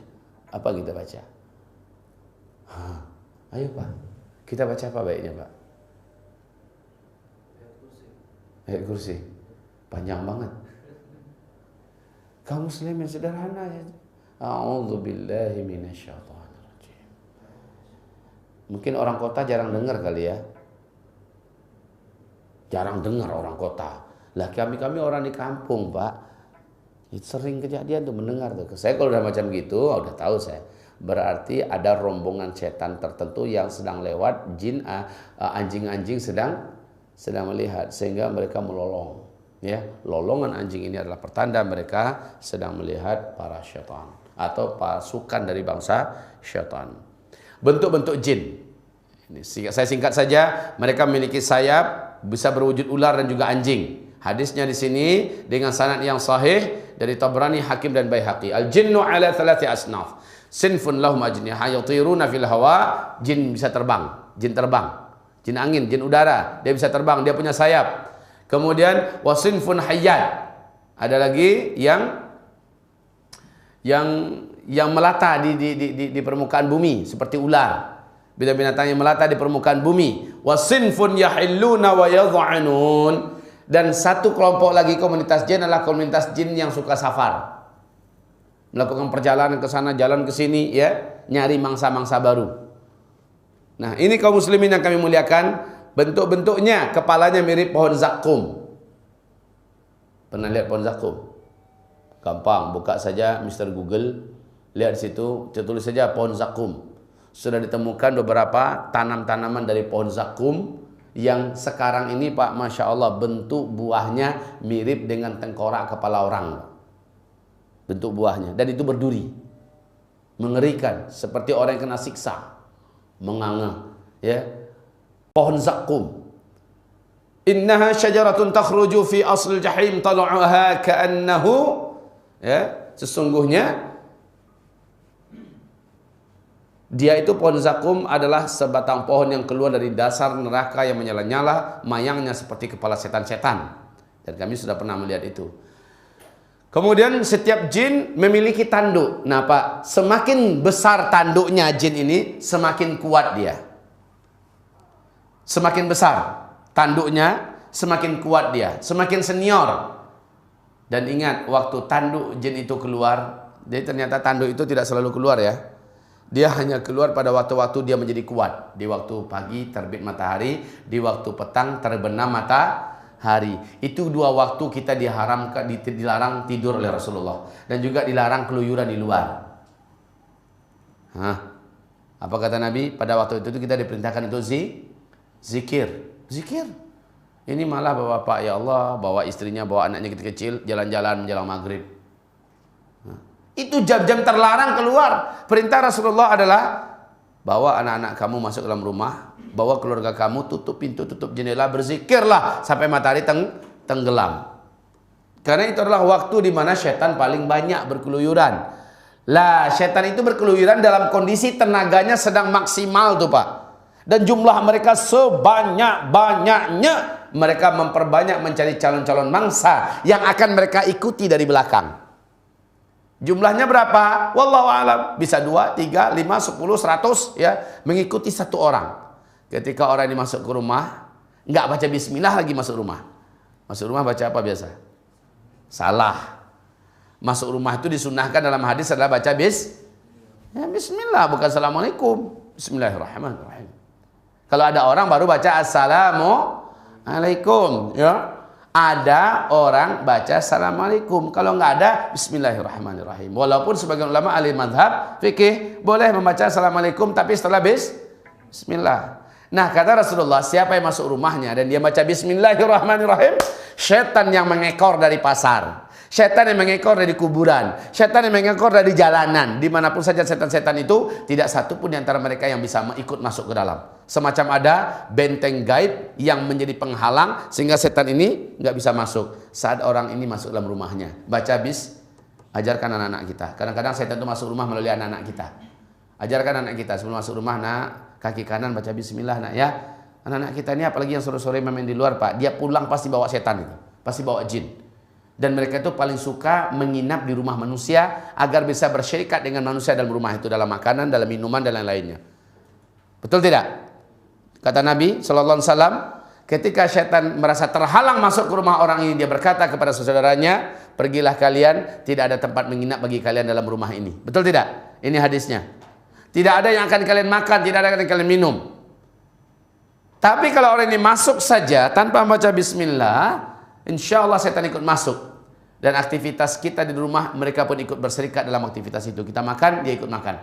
Kita minum, dia ikut minum. Kata Nabi, jangan kamu biarkan makanan kamu ternganga, terbuka. Sesungguhnya syaitan makan minum di situ, kemudian serta pipis di situ. Mirip tikus, Pak. Tikus itu di mana dia makan, kencing nggak di situ dia? BAB nggak di situ dia? Mirip lalat. Ini makhluk-makhluk kotor ini semua nih. Nah, tikus itu seperti itu kata Rasulullah. Nah, ini kaum ibu-ibu yang perlu diingatkan ini ya Bu ya. Walaupun hanya lidi, tongkat kecil yang kamu letakkan. Jadi ini permukaan mangkok yang ada makanan.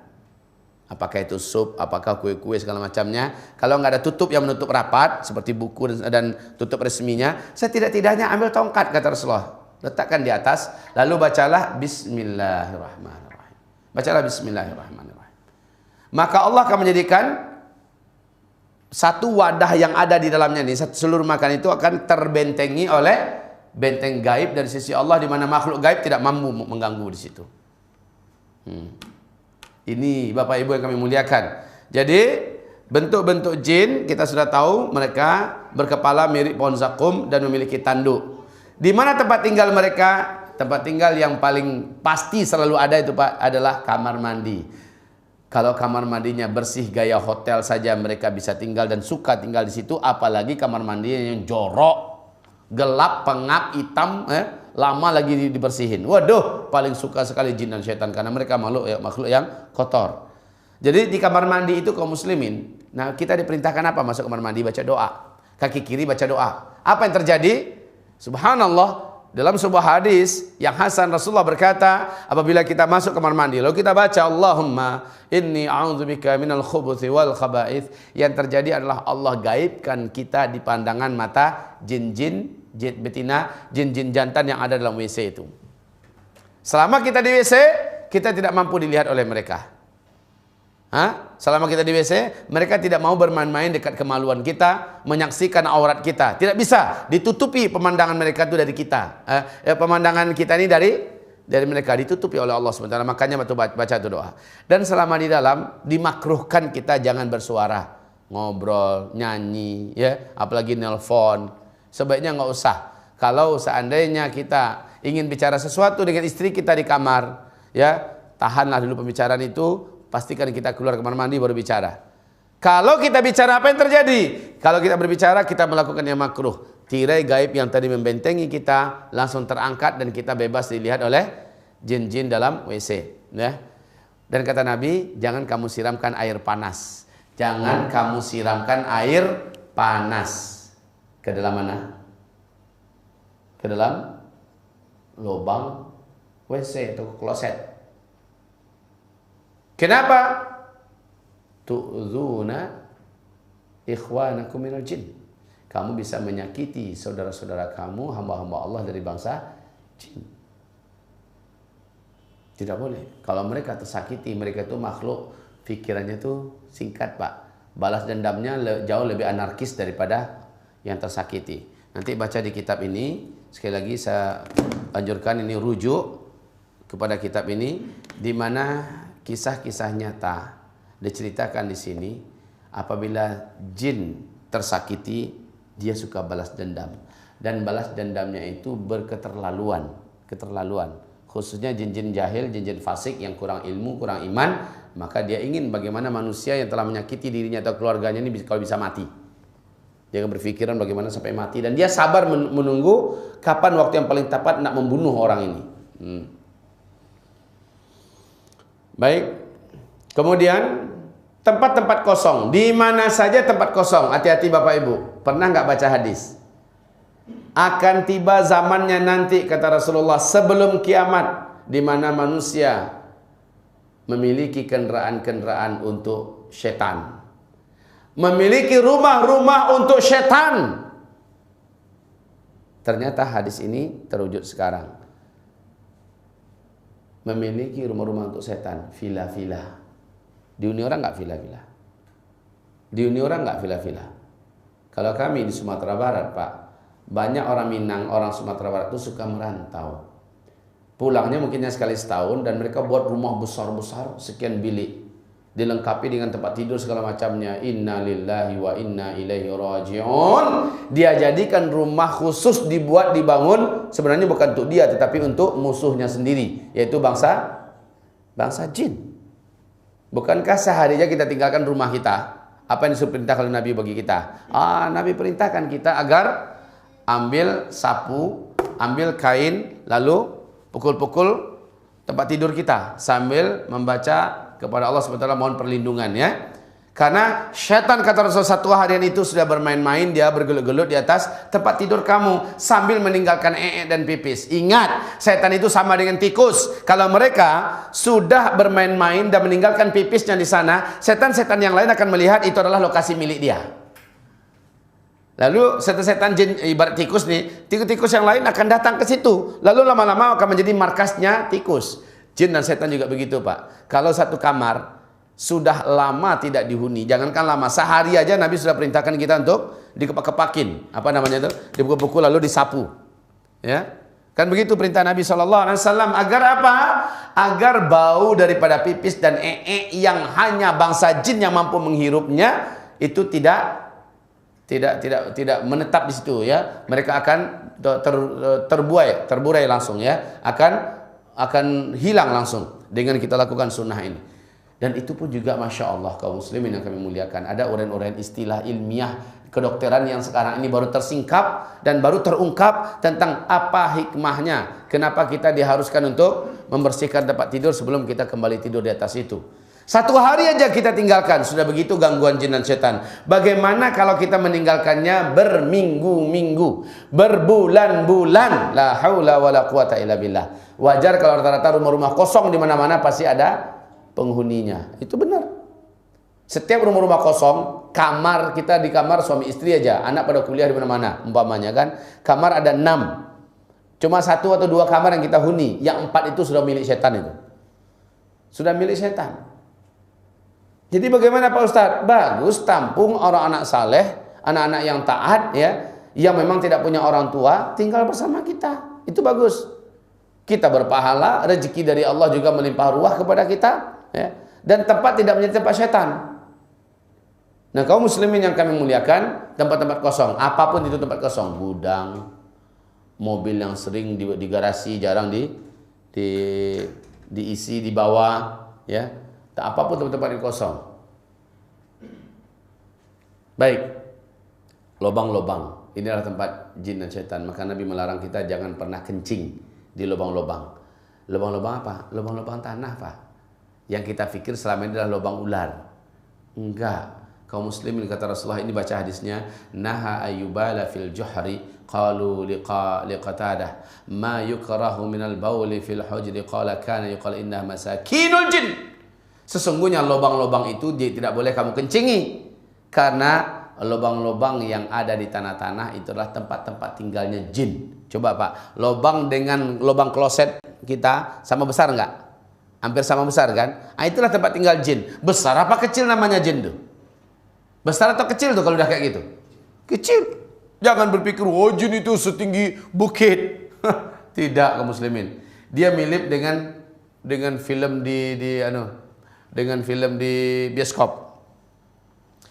Sumber pancarannya hanya kecil semacam itu, sumbernya hanya kecil, tapi yang tampil besar. Betul tidak? Intinya cuma kecil. Kita hanya melihat di sini, wah, kita ketakutan padahal dia kecil. Tapi walaupun kecil, haram kita menyombongkan diri, mana tuh jin, mana tuh setan, maka dia akan membesar dan menjadi kuat.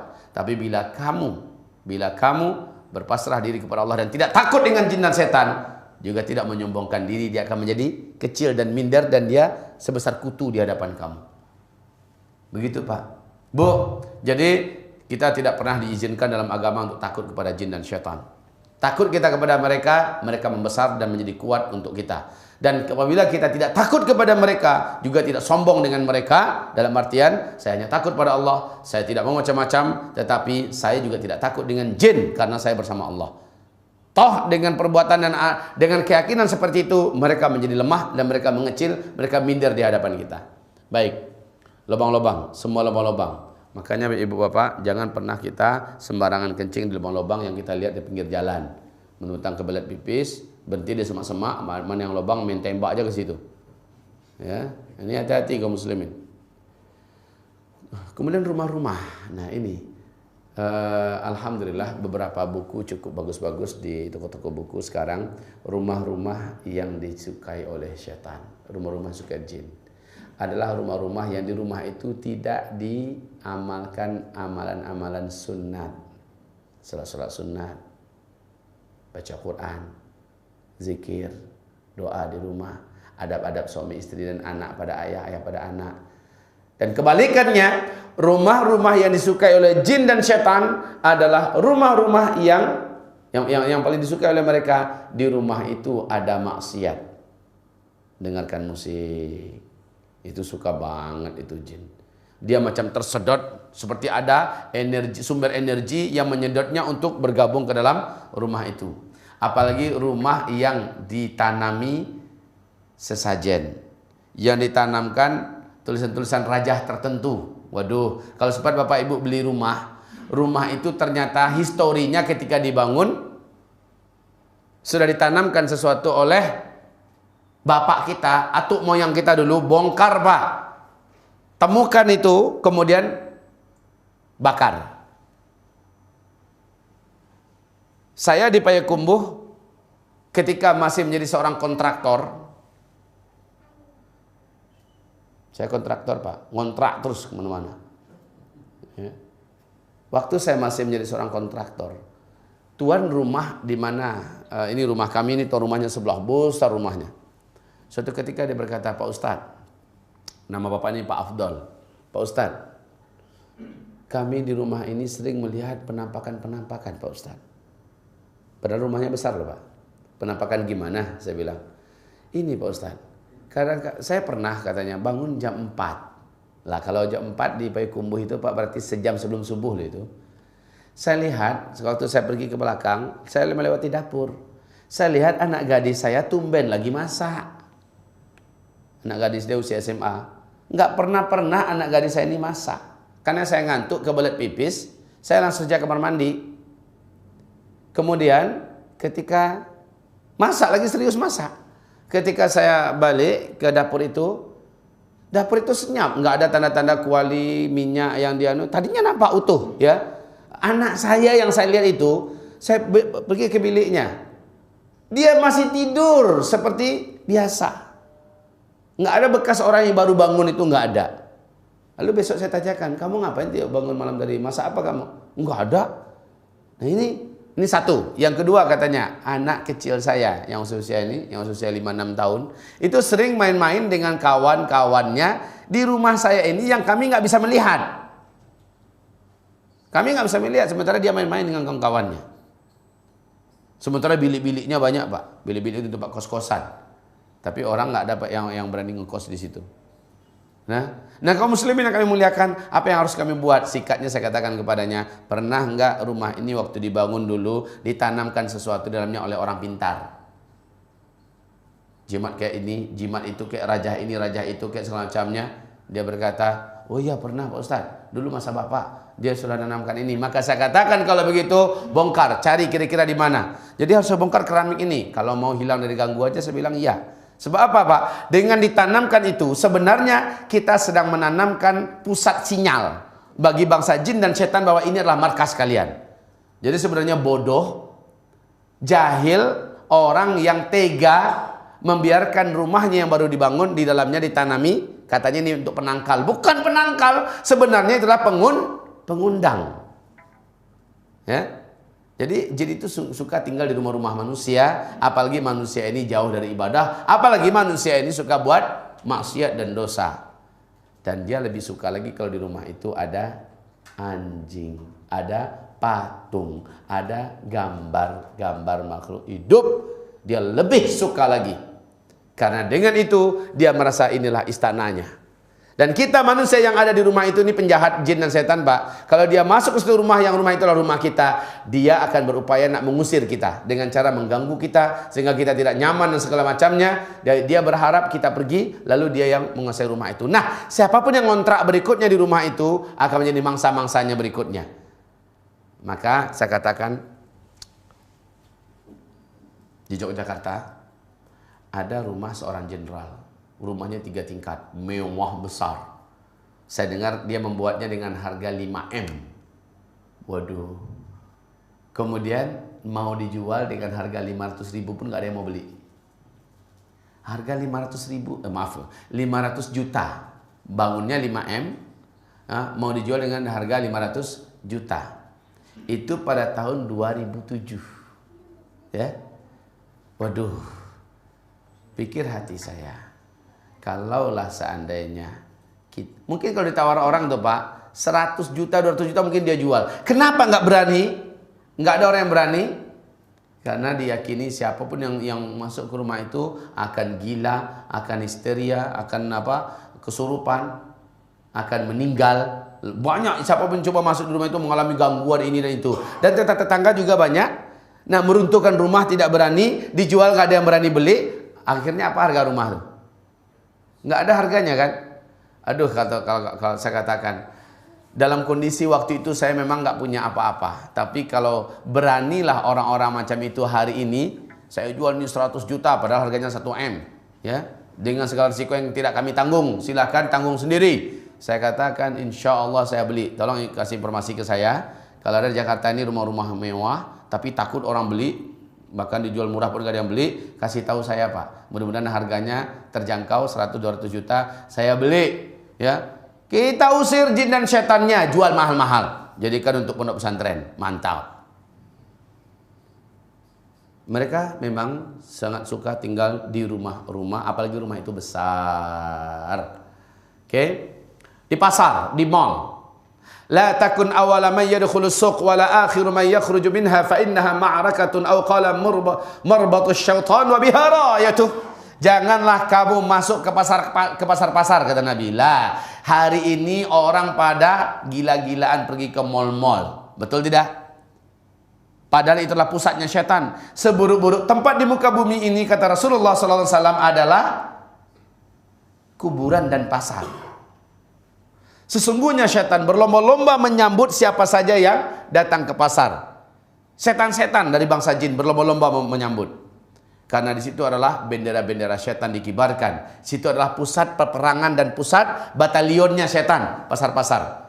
Maka Pak, Bu, kita yang hobi ke pasar atau terpaksa harus ke pasar karena dagang, saya anjurkan bacalah doa berikut ini.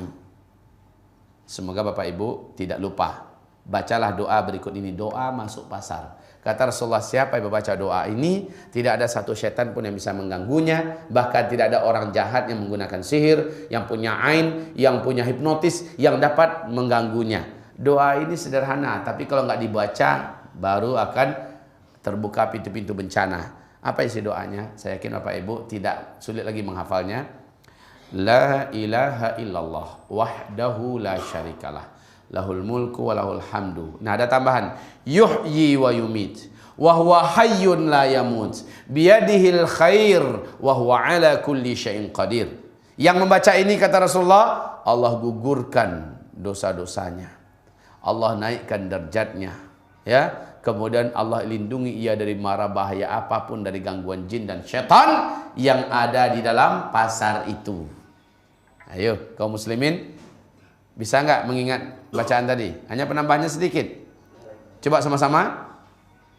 La ilaha illallah wahdah la syarikalah, lahul mulku wa lahul hamdu yuhyi wa yumit wa huwa hayyun la yamut biyadihil khair wa huwa ala kulli syai'in qadir. Penambahannya adalah yuhyi wa yumit wa huwa hayyun la yamut biyadihil khair wa huwa ala kulli syai'in qadir. Masya Allah. Waktu kita asar ya? Masuk waktu. Oke. Jadi pembahasan apapun yang kita bahas sebenarnya sering tidak selesai.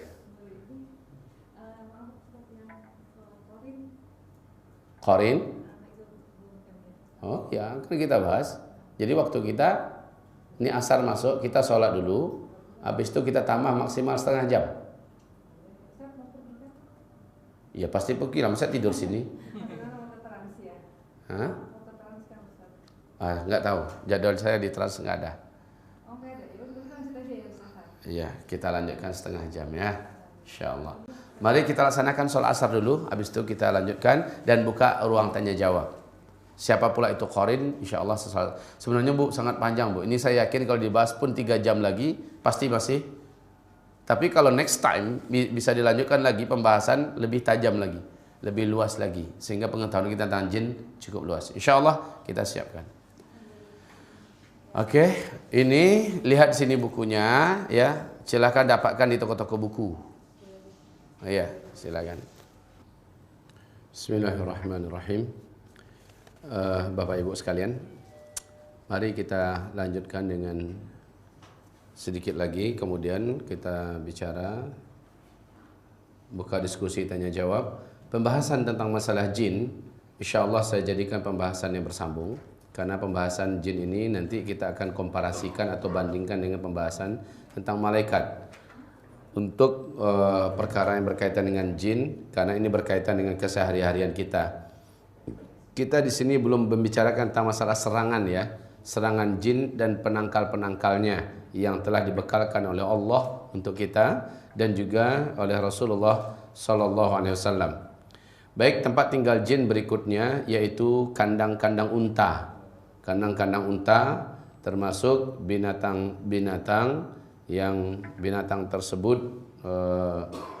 kalau kandang untanya disebutkan oleh Rasulullah SAW, la tusallu fi mabarikil ibil fa innaha minasyayatin wa sallu fi marabidil ghanam fa innaha barakah. Janganlah kalian salat di kandang-kandang unta karena di sana terdapat syaitan-syaitan. Salatlah kalian di kandang unta, kandang domba, karena dia itu pembawa berkah. Hadis riwayat Abu Muslim, Abu Daud dan Ibnu Majah. Kemudian di hadis yang lain Rasulullah SAW menyebutkan bahwa kuburan-kuburan yang ada, makabir yang ada adalah marakizul jin, ya, adalah pusat-pusat sentral bagi bangsa jin. Maka kita diperintahkan oleh Nabi Muhammad SAW agar menjauhi tempat-tempat tersebut. Baik, sebelum kita lanjutkan sampai pukul 4 full, saya akan jawab beberapa pertanyaan. Assalamualaikum Ustaz, benarkah Ada manusia yang memanfaatkan jin atau syaitan untuk atau supaya dirinya kebal atau kuat. Jika bisa, bagaimana menghilangkan kekuatan jin atau syaitan pada manusia tersebut? Baik, benarkah ada manusia yang bisa memanfaatkan jin? Betul. Ada, tetapi dengan harga mahal. Harga ini mencelakakan akidahnya, hidupnya di dunia dan di akhirat. Dan biasanya orang macam-macam ini adalah orang-orang yang belajar ilmu-ilmu kebatinan yang menyebabkan dia kebal, keluar daripada normalnya, itu adalah syaitan. Tetapi ingat Bapak Ibu, kalau orang yang punya ilmu kebal ini sedang ada di hadapan orang beriman ahli tauhid, orang beriman ahli tauhid yang benci dengan maksiat dan dosa, kebalnya pasti hilang. Pasti hilang. Sebab apa? Sebab jin dan syaitan yang menjadikan dia kebal, lari tunggang langgang, saking panasnya akidah orang ini, saking tajamnya tauhid orang ini. Tidak ada jin dan syaitan mampu berdekatan dengan hamba Allah manusia yang ahli tauhid, yang ahli iman. Dan dia adalah orang yang berilmu dan menjauhkan diri daripada maksiat. Sangat panas. Oke, Bapak Ibu yang kami muliakan.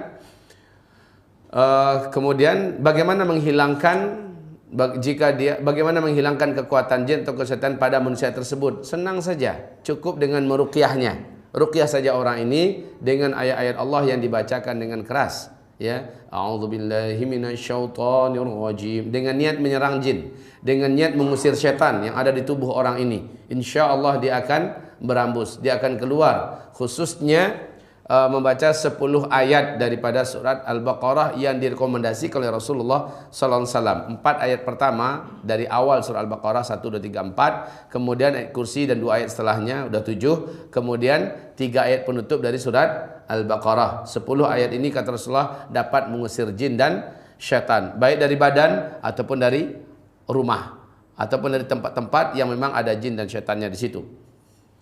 Kemudian pertanyaan berikutnya. Assalamualaikum Ustaz, kalau kita sudah meruqyah dengan ayat Al-Quran tapi buhulnya tidak ditemukan, apakah bisa sembuh? Allah menjadikan Al-Quran ini syifa.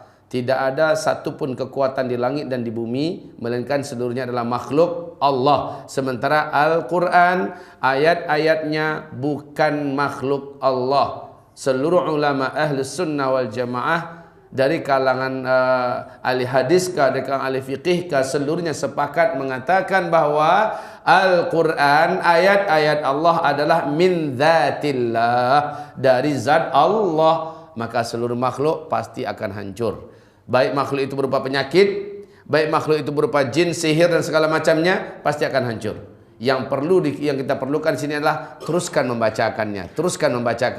Maka tidak ada dari penyakit atau pengganggu jin sihir yang akan bertahan di dalam tempatnya. Taib, ibarat Allah yang kami muliakan. Assalamualaikum Ustaz, di rumah sering menggunakan pengharum ruangan seperti dupa-dupa yang ada di Arab, harum dan mengeluarkan asap. Apakah itu bisa memanggil bangsa jin atau syaitan? Syukran Ustaz. Ada beberapa sunnah yang disunnahkan, beberapa bukhar yang dibenarkan, dan bukhar ini memang dijual, ya. Tetapi yang mengundang jin dan syaitan adalah dari menyan. Yang mengundang jin dan syaitan adalah yang dari menyan atau dari benda-benda yang sekarang ini dijadikan sebagai sijar atau rokok, ya. Ini mengundang jin dan syaitan. Tapi bukhar, tabakharu, diperintahkan kita ini untuk mendatangkan wangi-wangian dengan asap-asapan yang memang dari bahan-bahan yang wangi, ya. Tidak apa-apa, asal jangan dari menyan saja. Assalamualaikum warahmatullahi wabarakatuh. Ustaz, jika seseorang sering digoda untuk berbuat maksiat tapi tidak ia turuti, kemudian orang tersebut berusaha dan semaksimal mungkin dengan menjalankan perintah Allah, tapi tetap aja ada godaan, apakah orang tersebut perlu untuk diruqyah? Kedua, pertanyaan lain. Enggak ada pertanyaan lainnya? Dua aja pertanyaan lain kosong. Baik, apakah orang ini perlu diruqyah? Dia meruqyah dirinya dengan zikir pagi dan petang. Sebaik-baik ruqyah itu adalah meruqyah diri sendiri. Zikir pagi dan petang. Amalkan zikir-zikir yang diperintahkan Nabi, yang dibacakan oleh beliau dan diajarkan pada umatnya di pagi hari dan petang hari. Contoh, bacalah la ilaha illallah wahdahu la syarikalah lahul mulku wa lahul hamdu wa huwa ala kulli syai'in qadir 100 kali pagi. Sampai petang hari tidak ada jin, setan, iblis, sihir, hipnotis, apapun ain yang akan tembus kepadanya sampai petang hari. Bila ia baca 100 kali petang hari menjelang matahari tenggelam, maka sampai besok pagi pun tidak ada satupun kekuatan, kejahatan jin, setan, sihir dan lain-lainnya yang akan tembus kepadanya. Gitu ya. Jadi sebaik-baik ruqyah itulah ruqyah diri sendirilah.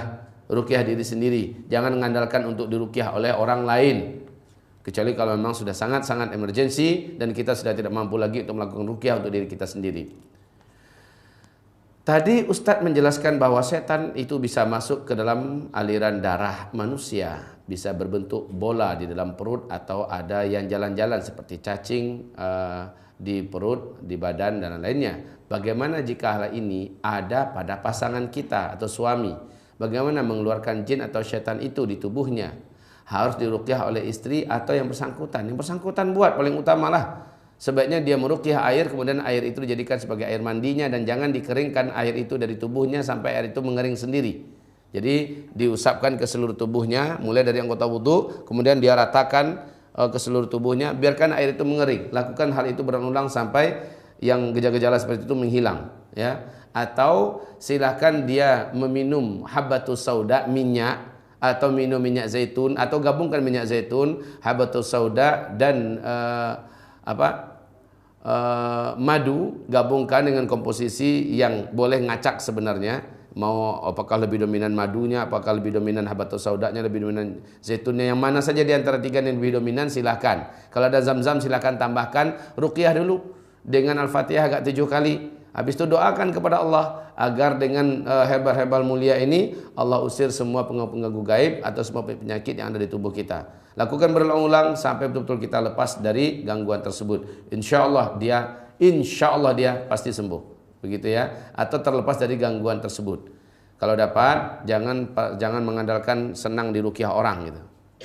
Kemudian apakah orang yang tidak suka membaca Al-Quran selama hidupnya, ia termasuk penyembah syaitan sehingga anti dengan Al-Quran? Apa harus diruqyah padahal ia sudah dinasihati? Jadi begini, orang yang anti baca Al-Quran, toh bukan berarti dia bukan anti dengan Al-Quran kan?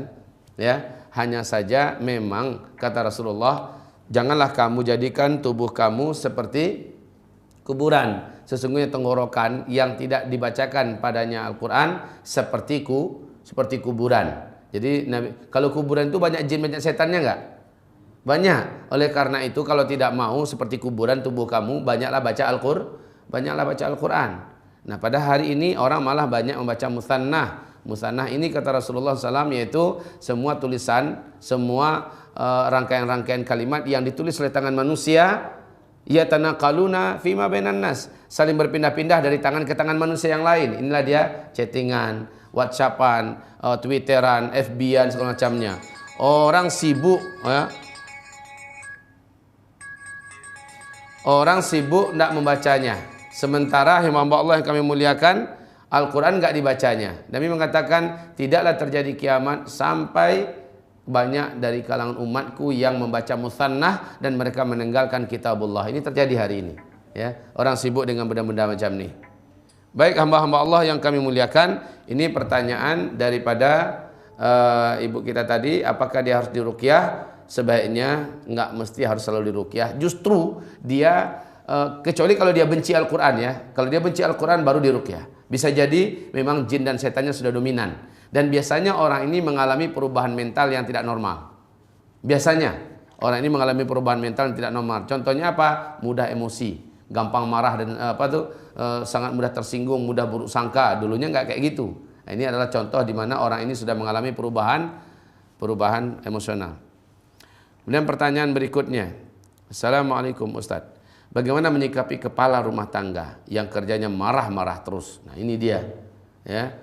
Mukul dan hobinya memandang wanita yang bukan mahramnya dengan syahwat walaupun ia sedang berjalan bersama istrinya. Semua wanita yang di depan matanya walau di masjid selalu nengok kepada wajah wanita yang bukan mahram.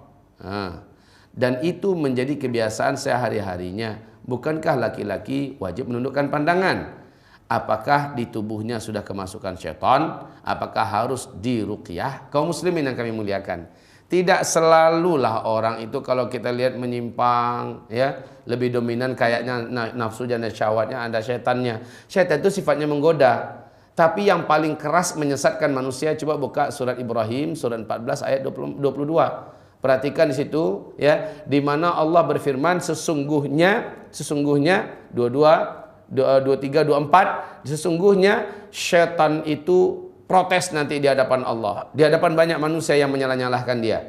Sesungguhnya kalian tanpa kami pun kalian punya potensi lebih besar untuk sesat, yaitu lewat nafsu kalian. Nafsu ini kaum muslimin lebih keras ajakannya daripada setan. Dan nafsu ini enggak tunduk dengan ruqyah, enggak akan tunduk dengan ruqyah. Syekh Ibnu Qayyim Al-Jauziyah menunjukkan cara yang khusus, cara istimewa untuk menaklukkan nafsu. Apabila ada satu hari nanti, satu saat kita membahas masalah nafsu, dan ini harusnya seiringan, ya, yaitu membahas masalah jin, masalah malaikat, masalah nafsu. Insyaallah kita akan bongkar masalah nafsu dengan izin Allah Subhanahu wa taala.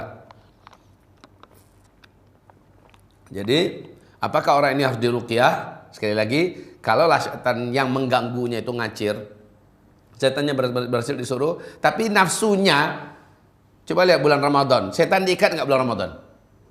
Diikat nggak? Diikat. Tapi banyak nggak orang di bulan Ramadan masih seperti setan aja?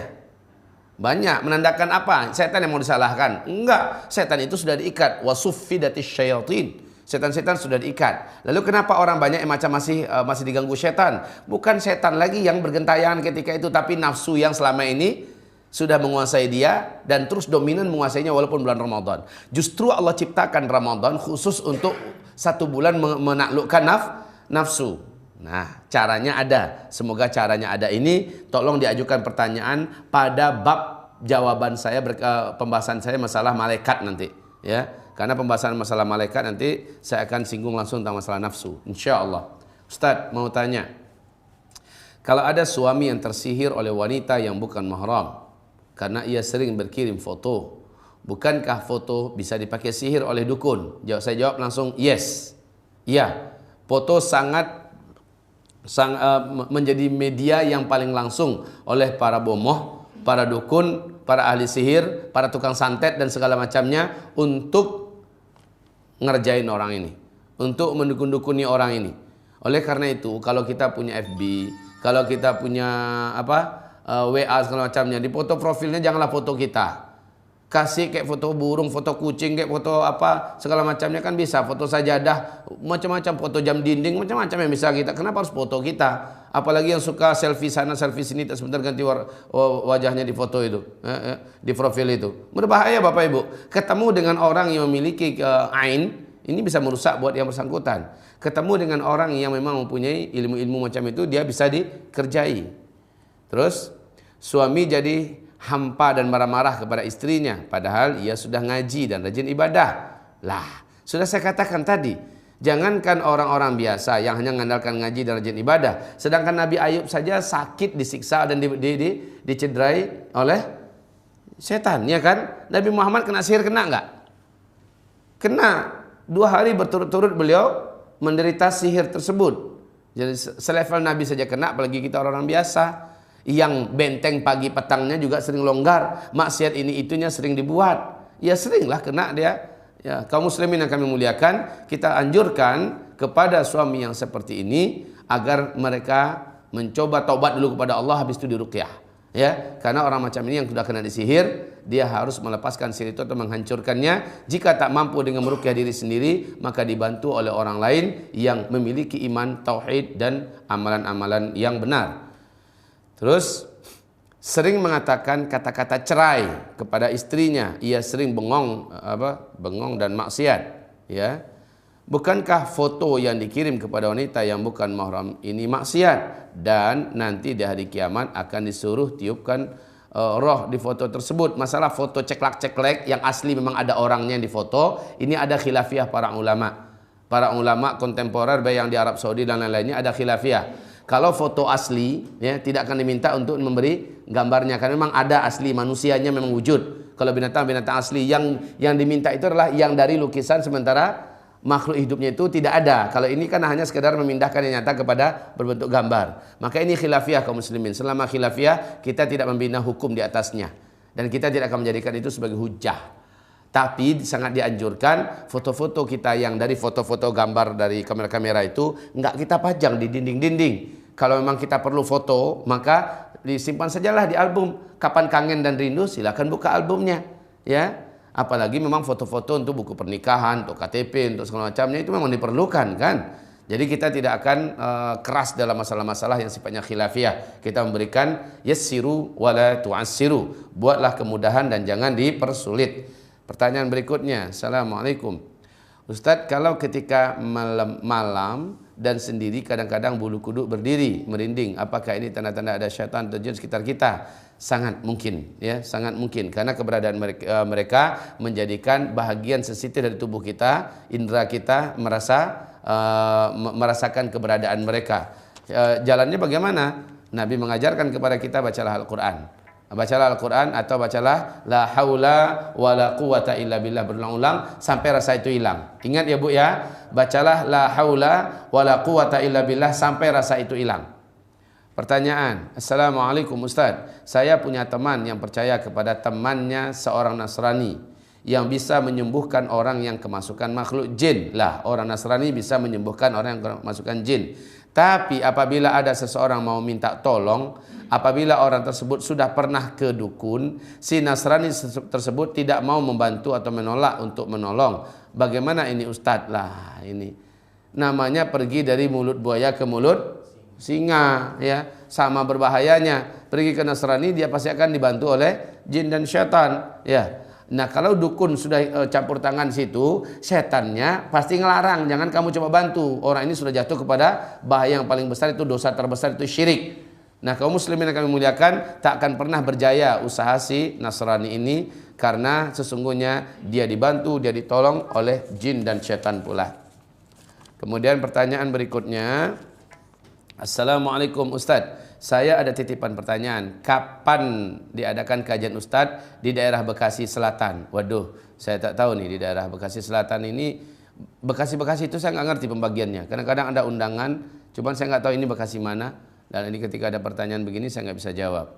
Tapi begini, tolong dibuka saja nanti di www.zulkiflima.com. Insya Allah jadwal-jadwal kami biasanya kita share di sana, ya. Kita cantumkan di sana. Saya ulangi, Zulkiflima, zulkiflima.com, ya, .com. Silakan nanti dilihat jadwal kami di sana. Kemudian ruqyah daun bidara, apa? Ruqyah pakai daun? Ruqyah pakai daun bidara, kaum muslimin yang kami muliakan. Ruqyah itu pada intinya nggak mau pakai daun bidara bagus, nggak pakai daun bidara juga bisa. Air mineral saja juga bisa. Meruqyah itu niatnya untuk apa? Bisa, ya. Yang penting jangan dengan bahan-bahan yang diharamkan dalam agama. Daun bidara secara umum adalah daun yang memang direkomendasikan oleh Nabi Muhammad SAW, termasuk daun yang dibenci dan tidak disenangi oleh bangsa jin, bangsa syaitan. Baunya saja bisa membuat mereka pusing, apalagi sempat daun tersebut dimandikan kepada orang yang terkena gangguan. Orang yang terkena gangguan, mayat pada siraman terakhir dianjurkan dengan daun air dan daun bidara, ya. Wanita yang haid, suci dari haid, maka tempat mengalirnya darah dari haidnya itu dianjurkan terakhirnya dibersihkan dengan air dari daun bidara, ya. Karena dari situ syaitan akan tidak berani mendekat. Ya, kaum muslimin yang kami muliakan, daun bidara memang sangat direkomendasikan Nabi SAW, khususnya bagi yang mengalami gangguan jin dan syaitan. Wallahu a'lam. Demikian yang dapat kami sampaikan. Jika ada yang mau bertanya dari kalangan ikhwan, silakan diajukan pertanyaannya. Jika tidak, maka kita sudahi sampai di sini. Tafadhal.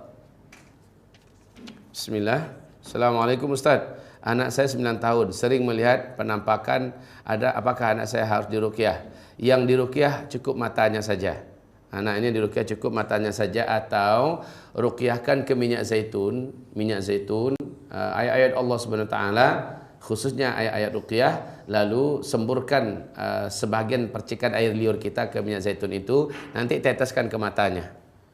Ini insya Allah Ta'ala akan menjadikan anak kita itu tidak akan mengalami penglihatan-penglihatan lagi. Berarti maaf nih Bapak Ibu, di matanya dan di kelopak matanya sudah bersarang jin dan syaitan. Dan ini ke depan akan merusak mental anak kita, akan bisa membuat anak kita menjadi cacat jiwanya. Maka sebaiknya dari sekarang diantisipasi.